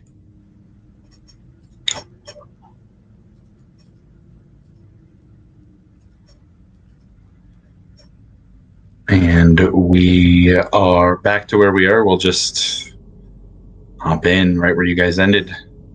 You hear the wind blowing off of the edge of this natural area as it is open to the sky, just off to the bottom of the map. What are you guys doing? Oh, you know, it was a lot more painful than I expected. So I'm just gonna sit here real quick and just lick my wounds, if that's okay. No, yeah, totally. You got mauled by a raptor. Take your time. I'm gonna give myself 15 points of lay on hands. Yeah, seems good. Anybody I'm else gonna- want any of this action? Cast Prayer of Healing with my amulet. Let me make sure I do this right. 2 charges. And me and 6 creatures, so whoever took damage. Oh yeah. 2d8 plus 5. I think it's 6 of you hit everybody except Rufus, but he's gone, so it doesn't matter. He's dead already. Yep. My hit points come back there. 15 to anybody who took damage. Nice. So if he's burning that, can I take my lay on hands back? You don't want 30, dude? I don't need 30. Oh, okay. And yeah, I'll just kind of like for flavor, like my pendant like kind of floats off my chest and like shoots up into the sky, and whoever's in the vicinity of me gets like covered in like a blue and yellow hue. Right in the plums. Run the plums. A deep bluish hue. Blue hue. I could feel it in my plums. Quoting a show, sorry.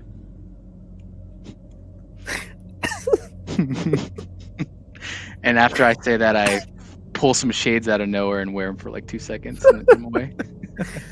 Well, I feel much better. Like a I'm million glad you times better, do. so thank you. And for the rest of the time, I'm going to be talking like this.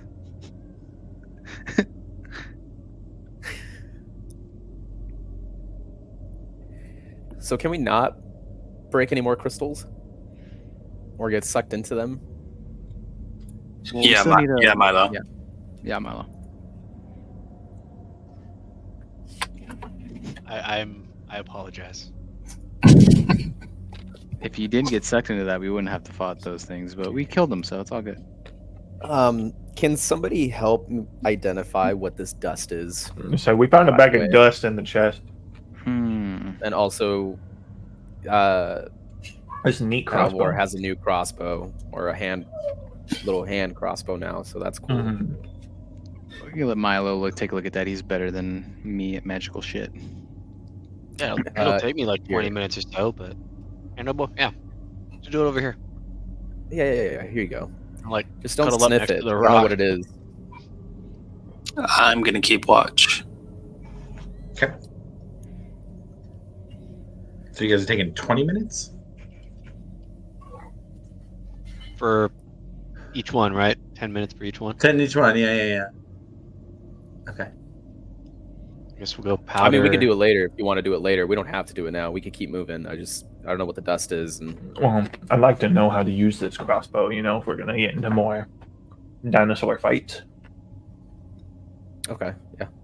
And I mean, I hope sounds it's cool. only dinosaurs. Shush, quiet. We got the demonic fauna integration. Listen, you're going to manifest something bad, all right? I need you to calm down. So, if you guys are stopping to take 20 minutes here, what I would say, Mila, you could pull out your stuff and do your ritual. Varric, if you want to take watch, you can. Let's have you do the roll if you're taking watch. Roll me a d20 at advantage.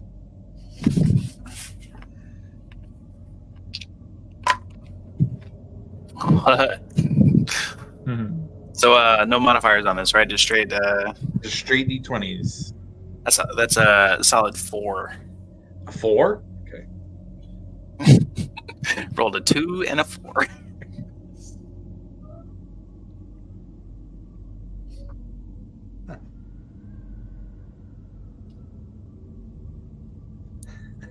Nah, don't do that.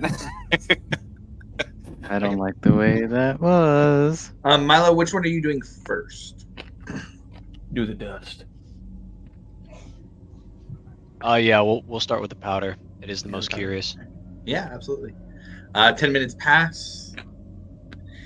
You successfully identify this as reincarnation dust. Breck, take this. What is it? You should be able to add it in. Let me make sure I actually named it right, or if I put the right name. Reincarnation dust. Yeah, reincarnation dust. When this small pouch of purple dust is sprinkled on a dead humanoid or a piece of a dead humanoid, the dust is absorbed by the remains.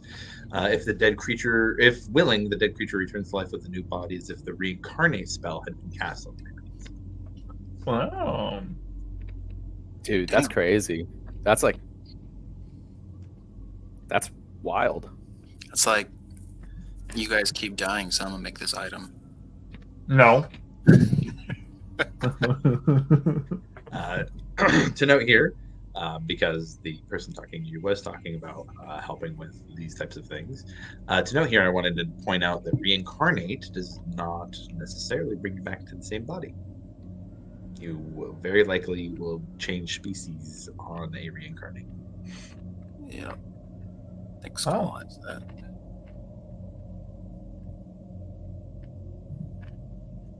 So,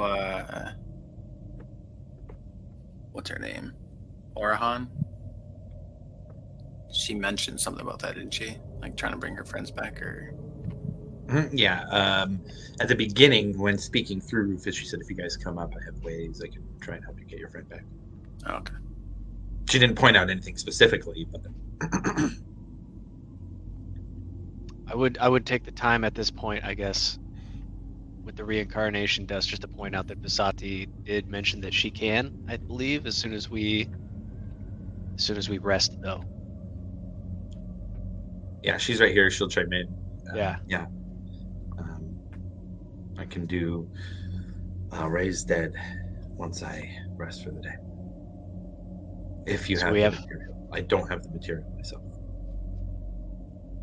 Okay, see, there's a little bit of information that I didn't have, but yeah, things to consider. Mechanics wise, I'll let you guys pop 2-300s for a raise dead. So yeah, how much dust is there? Can we each have a little bit of one charge of dust on us? Sounds like it's a It's an average one- hit. In your opinion. One-time use. Not everybody gets reincarnated with this dust whenever you want. Oh, so it's like the one bag is all it is. It is one go. bag. It is one reincarnation spell. It is not. Let's pass out the dust and let's sprinkle. I was gonna say, what if it had No. enough dust for a couple of No. times, No. I'm not. I give out a strong magic on us. I don't do that. that's busted. So what's the plan, guys? We continuing? We resting? I think we should keep trucking. Yeah. You guys want me to continue, or are we rolling? Oh, no. After you figure out what my crossbow is, then we'll roll. Please. Okay, another 10 minutes. Still keeping watch. Okay, give me another D20 at advantage. No Amy's.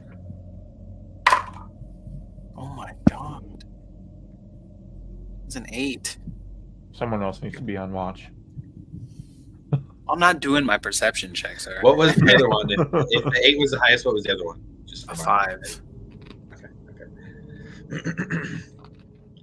All right. Another 10 minutes pass by.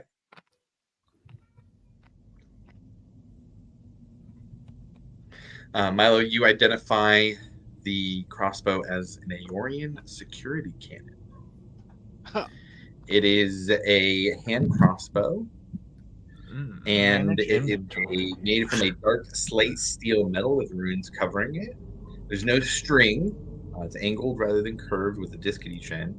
Triggers warm to the touch, and the runes of the bow give off a red-orange glow when it's prepared to fire. It's a +2 hand crossbow.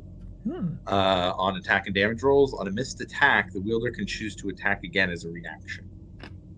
Oh, is that in the thing? Like I can add it to my inventory? It's Okay. like it How was do you made spell for it? Alivor. Yeah, I was about to say. Yeah. Hey. Yeah. How do you spell that? Aeorian. Oh, there it is. Security cannon. Add to equipment. Oh, I have to fucking attune to it. No, I don't. No, I don't. Yes, you do. Wait, You do I? Yeah, it says it. Yes, you do. Oh, there it is. Okay, I finally. Oh, It'll have to be a short rest before you actually can use it as Yeah.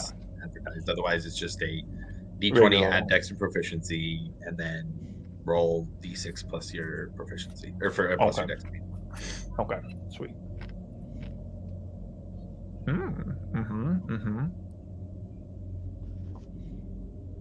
Well, I mean, only, 40 more minutes for a short rest?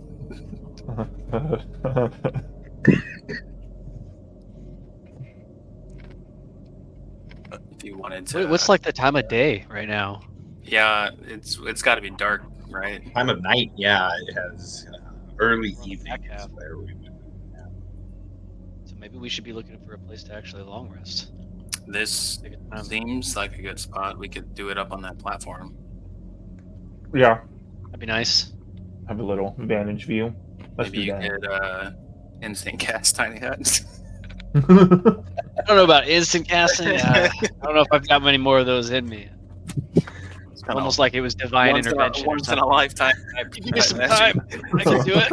Yeah. Well, I guess Oh, I we'll don't see what think we I don't do. think Grim was here for that. No, I don't think he was. That shit We don't was have Funnily to go enough- into it. It's just a really outlandish and crazy story. It's fine. I still, in my inventory, have this thing that I got in like the first session that I was in, because I think we stole it from that when we did that information grab in the beginning. I still have that small metal cube, that instant fortress, Oh,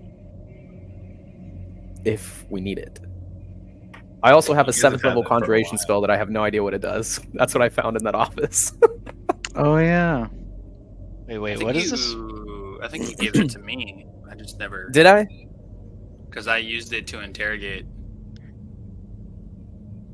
I like have an very instant portable cube prison? fortress and 10 doses of Dragonborn antidote. I have so many things that I just have not used. I have owlbear feathers. That's why I and have to give out so many magic items so that you guys actually use some of them. I also have a black and orange vial liquid from a core spawn antidote. And a small chime. I don't know what the chime does, but I have all these things. Oh, I gave that to you. That's to help you pick lock. Oh, thanks, dude. It's a chime of opening, just opens it. Sick. I'm gonna start using that. So yeah, we could fortress up, or we could tiny hut or something. I said we tiny hut. Yeah, if we do tiny hut at the top of the stairs, then I can also do like an alarm at the base of the stairs or at the top of the stairs. I mean, we're So I gonna have think people that's on a watch pretty good- anyways. Oh yeah, I just don't see how you would allow us to all sleep at the same time.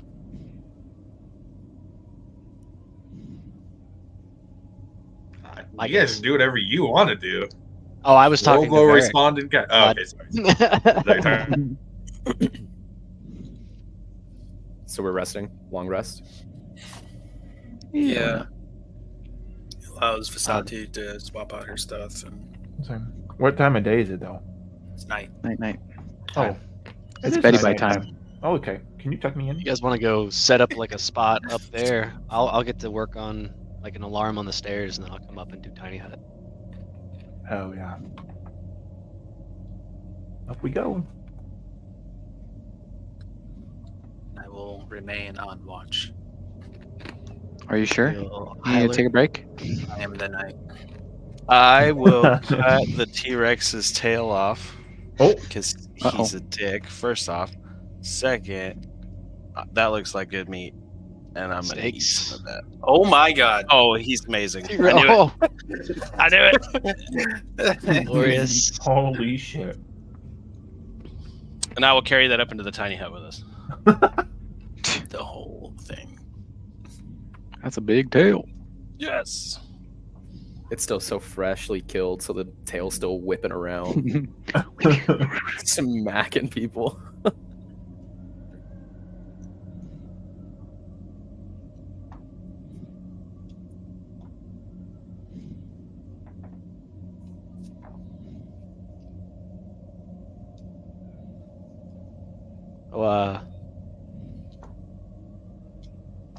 Also before or after, I guess, summoning the tiny hut, I can't remember if I can. As long as I stay in the tiny hut, I can still kind of do freely, right? I just have to stay in tiny hut. You have to stay in the tiny hut. Other people can leave. Yes. Okay. Cool. I would like to bring forth the chest as well. Oh yeah, your arcane chest, right? Oh Yeah. yeah, I remember that. We now. did this a guys whole have long so time ago. much This is the stuff. first. Yeah, This is the first yeah. time we get to use it. So you know. Chest worth a certain amount of gold, right? Oh, a whole bunch. Anyway, if you guys got anything that's not particularly necessary all the time, let's chuck it in here.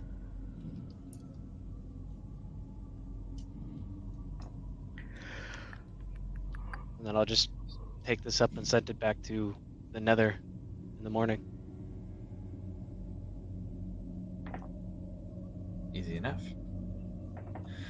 Milo or anybody else doing anything before the 10-minute ritual for Tiny Hut up here in the this viewing chamber and this zoological display?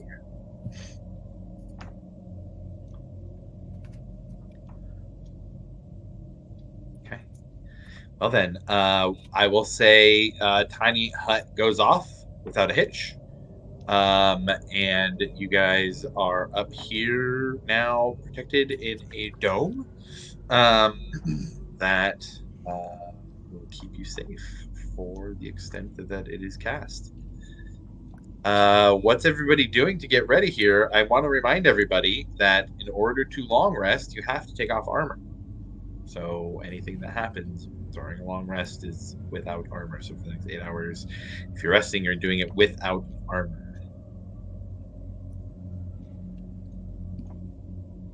And remind me, how many hours do you need to do for a long rest? Is it 8? 8 hours.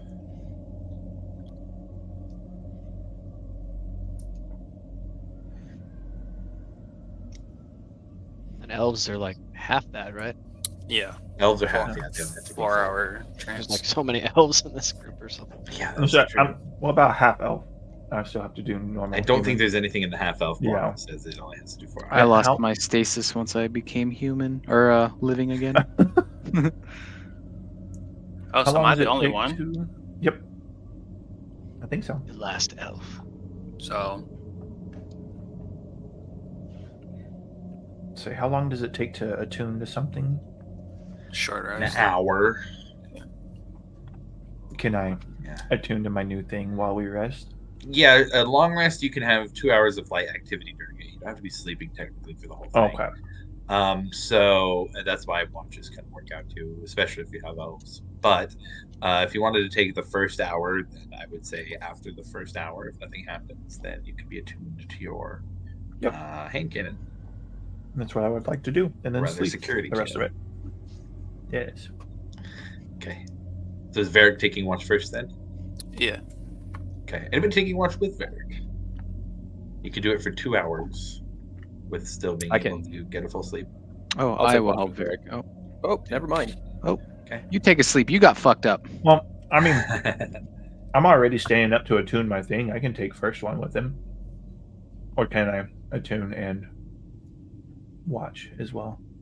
I would say you'd have to, if you're trying to do attunement for the first hour, you'd have to be awake for that. I got it. I got it. Okay. I He's can got see- it. Yeah. He's got it. All right, cool. So, quick question as far as the area surrounding us. Sure. Does it look like we have to continue in the direction we are going, or go the way that the dinosaurs were? So I guess in terms of like the map itself, you guys would be going past. If we're looking at the map as it is on the screen right here, that would be like east on the map. So you'd be continuing through that. The next thing is the Simian Research Center. And after that, it's split from there to go the 2 roads. But it would be going, I guess, that way on the map, not back the way you came. Okay. I will send Nara ahead to kind of scout towards the Simian studies, because I can communicate. I can communicate with her up to a mile. Oh, wow, nice. Okay. So you send Nara off in her mastiff form. She goes and looks around. Go ahead and roll a perception check for Nara.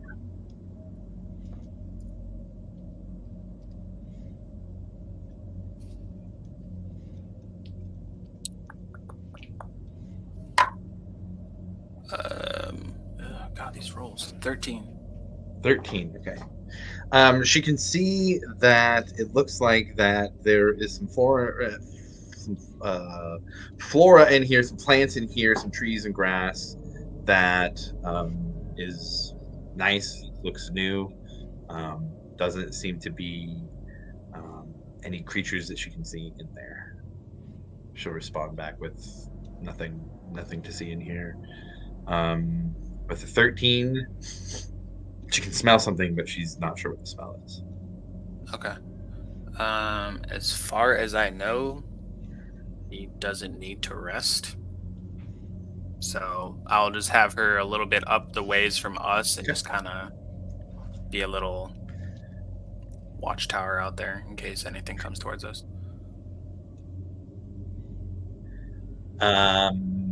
Still there in the Simian area or further out? It's still there. Still there in the Simian area? Yeah. Do me a favor, roll me a d12. Oh boy.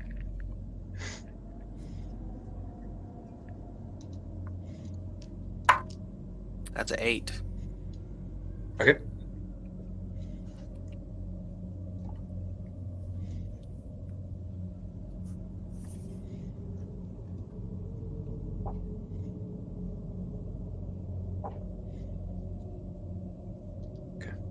Okay. So Ekamos stays up with you. You send off Nara, tell her to let you know if she sees or hears anything suspect. Anything you guys are talking about?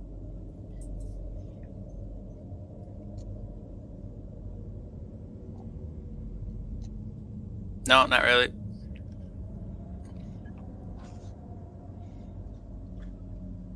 Quiet watch goes by unless Ekamos has anything. No. Next to a quiet bear. Yep. I'm assuming he's quiet. I'm gonna stay quiet too.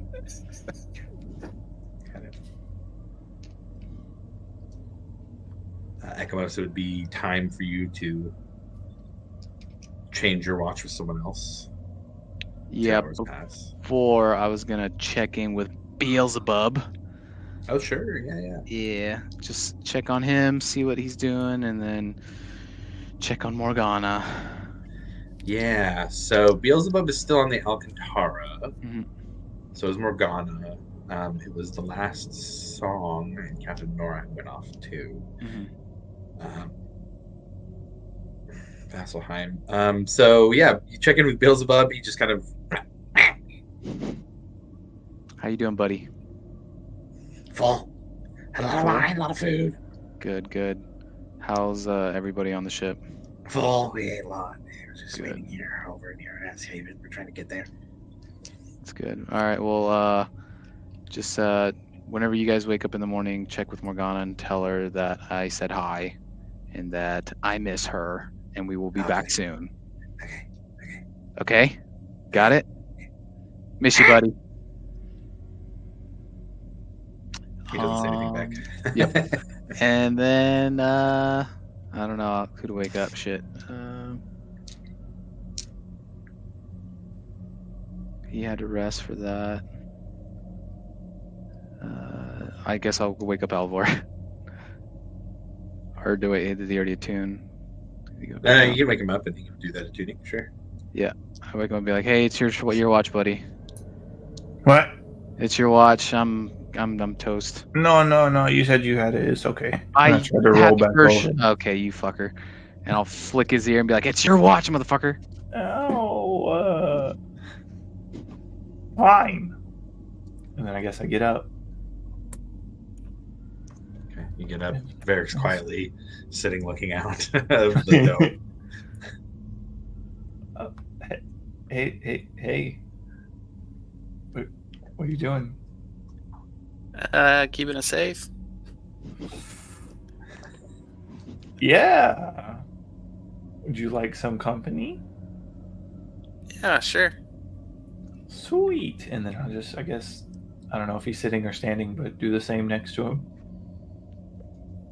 He's sitting. Oh yeah, pop squat right next to him. Sit there and like twiddle my thumbs. So, you see anything? Not yet. I have Good. Nara down the road, keeping an eye out there.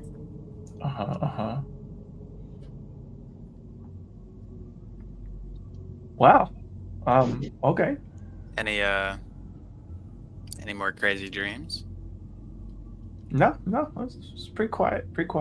I think. Insight check.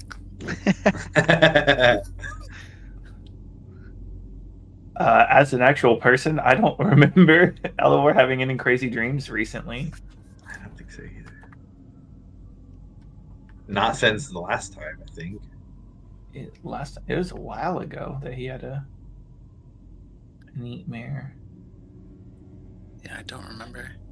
Yeah. But yeah. I'll do it just to do it. I haven't done it in a while with it. Well, God, dirt rolls. Dirt.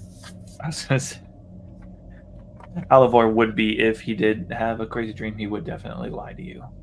Yeah, I know. Oh, dirt rolls too. Was I was 19. no fucking way. 19 as well. Oh. So it beats. But I mean, That- like, legitimately, I can't think of when the last time he had a nightmare. guess it's a stalemate. Yeah, I don't think there's anything new. No, Yeah. it's not.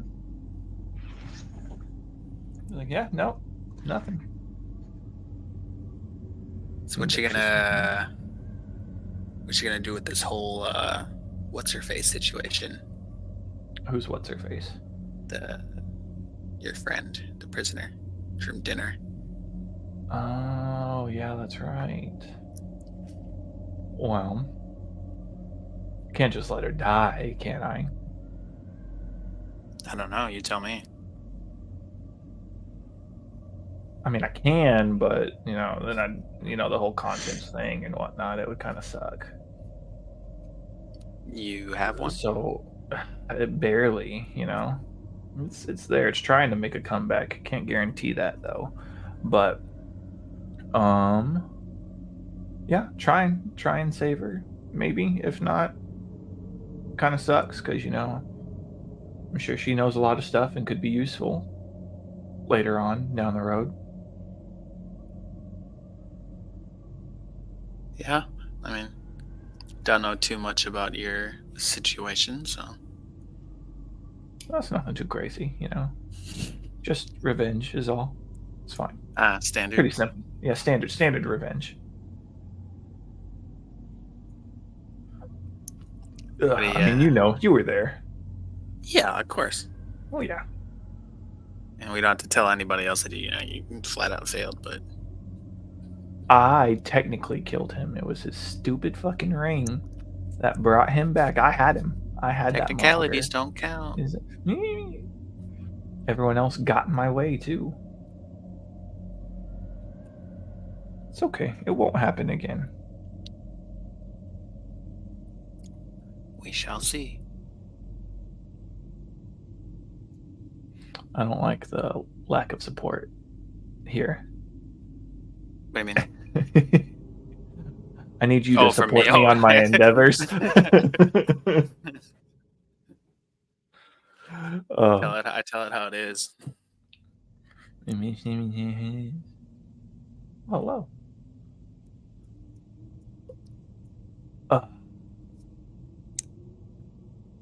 Yeah, then you just sit there, just stare off into the distance quietly. About hour and a half into this watch, Nara would reach out to Varric. I don't see anything, but I hear an odd warbling. It's deep. I can feel the vibration of it. Is it getting closer? I cannot tell. All right. Don't do anything crazy. Just keep yourself safe. I will. Then I will pass that information on to Alivor. Oh, what's warbling mean? What is that? Is that like shaking or? If it's a noise, could you please enact it for me so I know what to listen for? I don't know if I have warbling in my locker. Okay. It's like a Go. dubstep sound. Oh shit! We came to a party. Party's coming to us. She said everyone was dead.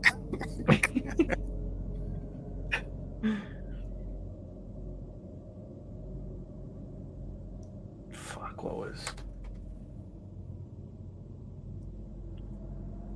Okay, anything else you guys are doing for this watch? No. I don't think so. I need one of you to roll me a 12, please. I wrote the last one. Oh, okay. I will get us killed. Got you. Let's go with the orange one. Oh, yuck! A 3.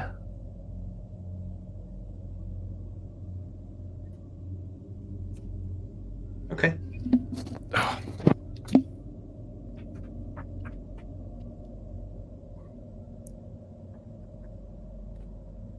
Can I have both of you roll perception checks for me?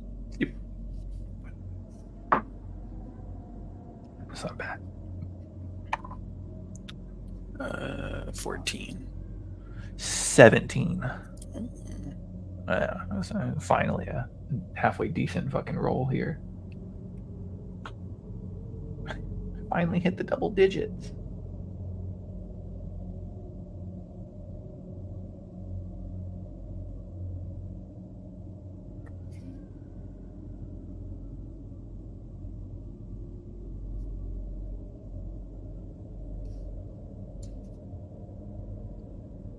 Varric, you hear Nara.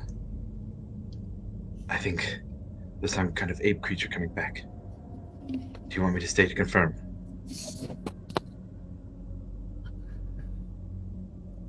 Yeah. Okay. Do the summoned steeds use the standard stat block for the creatures they are? I believe so, though I know that will be changing in a few months. Okay, fair enough.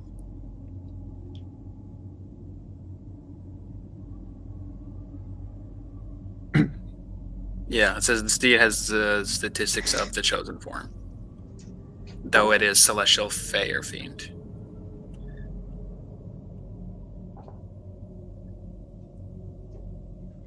It's here.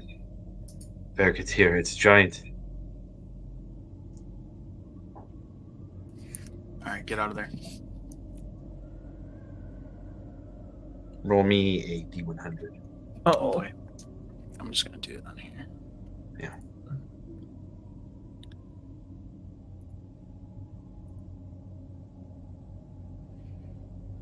$34. Okay.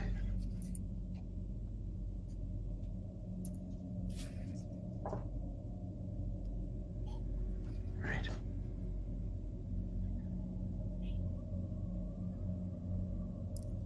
You hear her voice again. I'm coming back to you.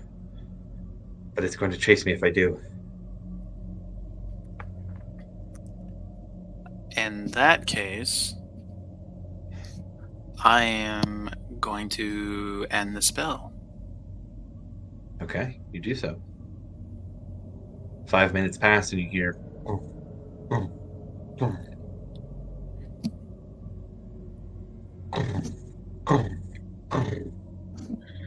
and see walking into this room. Oh. A giant ape. Gorilla. Wake everybody up. Alivor, you on the other side with your 17 from the other direction, almost simultaneously, you start to hear a Whoa! Goddamn predator! Varric, we have a problem. There's something creepy as shit over here. What the hell? Yeah, I don't like that.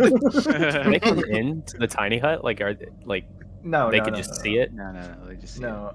So no, it's like an opaque dome that kind of blends in. Ooh. So we're camouflaged. Kind of. Ish, yeah. Solid ish. Snake in Metal Gear Solid 4. We're just kind of like, Snake! It's still a dome, but it's like of the color of our choosing. Hey, if there's snakes outside the dome, I'm not going out there. Yeah, I we learned all my know what lesson happens with last snakes. time. Someone else can go out there. I'm gonna go invisible. He can't see me. Hey, listen, it was a good idea, all right? I didn't know that Learned motherfucker so could- quickly. That's so funny. Yeah. Yeah, just helping Varric wake everyone up. Quietly. Yes. You guys quietly wake up. I grab Ekamos and violently shake him. Oh, what? You guys hear Oh, on the ground as the giant ape moves around. From the other side, hear Grown mutter. What the fuck is that? I don't like that. I don't like the sound of that. About to watch fucking Godzilla vs. King Kong. As this I have to creature let them fight. with claws begins to move into this natural studies area. You see it first kind of slink along the wall. It's hard to tell how tall it is, but you get the sense of color from it. This is oddly flesh colored. Ew. I like that. oh my god, it's here! It's here! That's the thing! You were talking You see these large shoulders, long fingers with claws. And as it moves around the trees, you see unfolding from its back wings that look like they have a sheen of viscera on them, Ew. and a long neck that begins to poke out from behind the trees, seeing the corpse of the T-Rex We forgot to clean the bodies up. as it flies up into the air and then pounces down onto it with a loud Ew. Whoa! What the fuck is that? It's like the Pan's Labyrinth. Everyone stay in the hut. We have that fucking tail in here. It's gonna smell it. No. Put it in the chest. Shove it in the shove it in Bag the holding. chest. Everyone's just sitting there shoving the.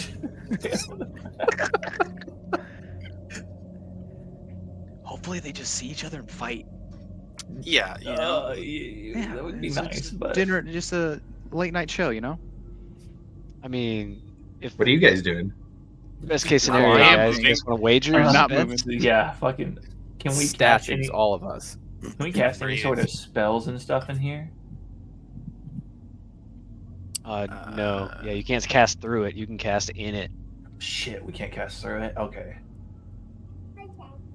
I say we just watch. And Yeah, wait. let's just wait a little bit. Let's It's like see. a hunting blind, you know. We just sit here and Shit. I'm gonna go ahead and close up the chest if you guys want to throw anything into I'm it gonna now. prestidigitate everybody so that we don't smell.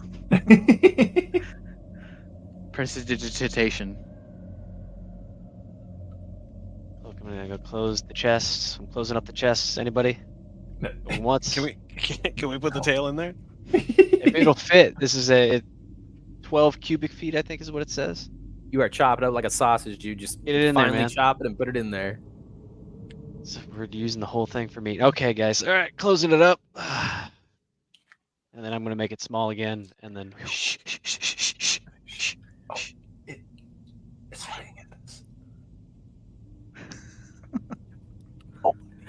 Josh, please. I'm so scared. Josh, please stop. I'm so fucking scared right now. You're muted. You're muted. The gorilla hears the ruckus over by the T-Rex, and you see this long head, kind of almost like a snake that's being charmed to move back and forth. You see lizard-like eyes, yellow and slitted, look over towards the gorilla. Oh, I told you guys it's gonna be a show. it's Kong versus Ghidorah. The ape, smelling the blood, reaches over to the tree next to it, breaks it like a spear, and throws it towards the creature. Oh. And with that, I'm gonna reach into my bag and grab my dialet fruit and just act like I'm eating popcorn. Like,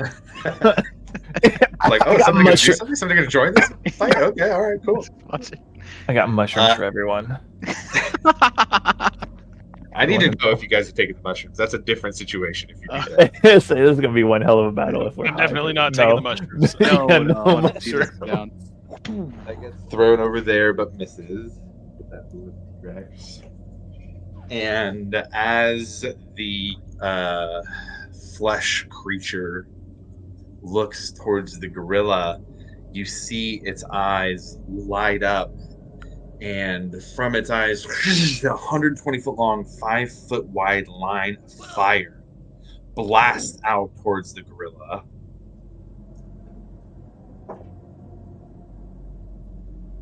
It's gonna fail to save. God, imagine if it just one-shots the fucking gorilla. Dude, Skull Island sucks. It's not a good time. God. Bro, where's Samuel Jackson? The gorilla takes the heat from that. It looks like it's on fire. It raises up back, gives a chest pound, and begins to run forward at it. For the sake of this, I'm not going to play out an entire combat without you guys in it, but I am going to do a couple rolls here that are going to represent what happens. Oh shit. And then you guys how it plays out is this thing. God, it's so Look ugly. at that Down at the thing. com. Bets, wagers. Oh, the fucking flesh monster's gonna rip. I don't want this Yeah, I gorilla to feel like die. it's all gonna- Yeah, this is Harambe all over again. I'm gonna cry. No. This is our second chance. We can intervene. Speak You guys now want or me to go forever down hold there and save that gorilla? Oh Huh? God, no! Oh, the gorilla fucking comes up for a attack, just a punch attack. It uses its fist and is able to connect and hit the head of it. It in return actually takes its claws and just starts tearing giant size scratches out of this gorilla, dealing quite a bit of damage to it and making it real hurt. It makes that noise again, and as the gorilla starts to move, you can see the gorilla stops moving completely and looks confused. What the fuck? Fucking termed it. It stops fighting the creature, puts its hands down on the ground, does nothing. And in response, the creature extends its head out as far as it can, reaches its neck out, and bites the head off of the giant ape. On the head, it falls to the ground. shit! Jeez! Harambe, no! Blood splurting like fountains. The creature throws its head up, and the gorilla head goes into the air. As it swallows it, you can see it go down its throat. Oh fuck! As the creature destroys the giant ape. It's a lot of These blood. stealth checks, y'all. Oh shit! Come on. God damn it, Breck. We're like the planet Earth photographers who can't intervene. I don't have my armor on right now, so I actually don't roll a disadvantage. Ooh. Yeah, there you go. Thank God.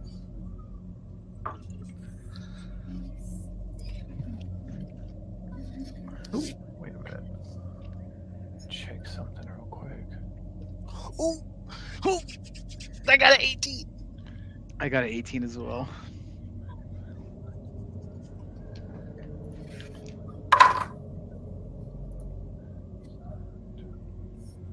Varric, please have some good rolls. Oh, I don't. Wait. Hold on.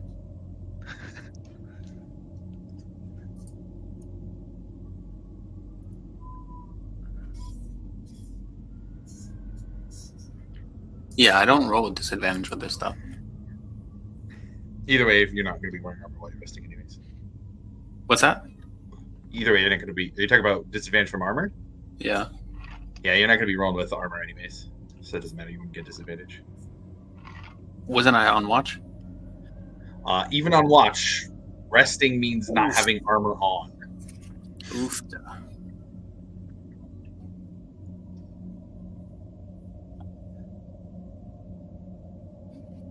Actually, you know what? Because you only need to rest for 4 hours, I would give it to you with armor. Yeah, because yours is a little different because you only need to rest for 4 hours, so you can have your armor on.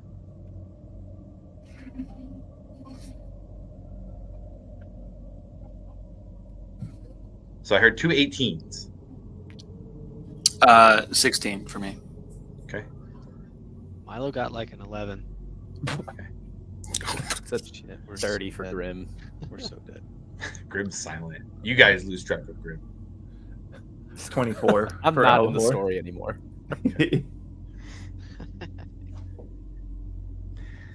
11's rough, Milo. Damn it. Can I start like just starting to jump on one leg as he's putting on his leather armor? He's also like super close to you guys too. Okay, so it's gonna be a roll. It's gonna be a roll. No. I'm gonna make it a roll instead of passive, just for the sake of letting the dice tell the story here. Because passive would be. Oh no. Okay. Oh, don't. Oh, no. He said, okay. We're gonna fight this thing booty butt naked. Yeah. You guys see it turn its head towards you as it hears a sound and looks your way. Milo, you have a tiny hut that is camouflaged. This guy has heard a thing. This is going to be a luck roll. This is going to be one of the luck rolls that I do where it's kind of trying to match the dice here, right? So I need you to roll a D100. Question. Sure. Are you allowed to cast spells outside of the tiny hut? You can cast from inside the tiny hut, but it will not go outside the tiny hut. Shit, okay. Yeah. Tiny hut stops outgoing and incoming.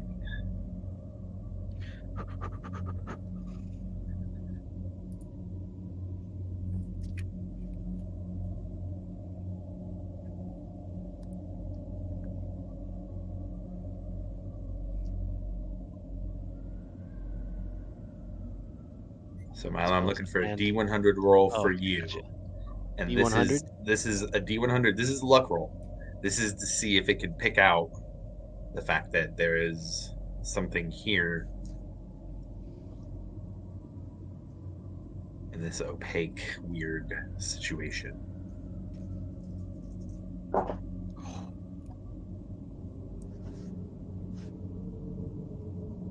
$84. 84. Okay. I don't know whether his smile is a good thing or a bad thing anymore. You needed to be within 20 of my roll. I rolled a 97. So you see this head kind of slowly move towards the group, extend out all the way. Alivor, you're at the edge here. This thing gets within 3 feet of you, and you can see its face. It is ugly. Yeah. feels like it's not just skin, but like exposed under subdermal skin that is the makeup of this creature. Sniffs around. With two large corpses behind it, begins going back to eating the T-Rex. Ignoring the rest of you.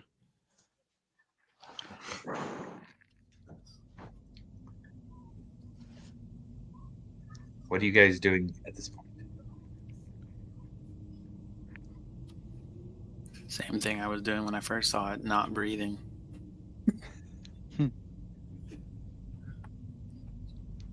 5 minutes pass. 10 minutes pass. You see it pull the head of the T-Rex off.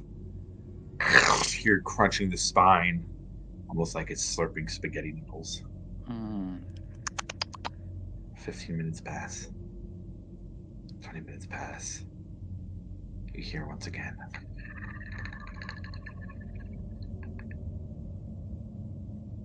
As it gets on its two back legs, flaps its sinewy wings,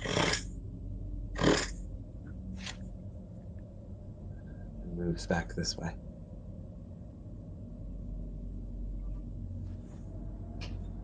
Leaving the party to finish the last bits of their long rest.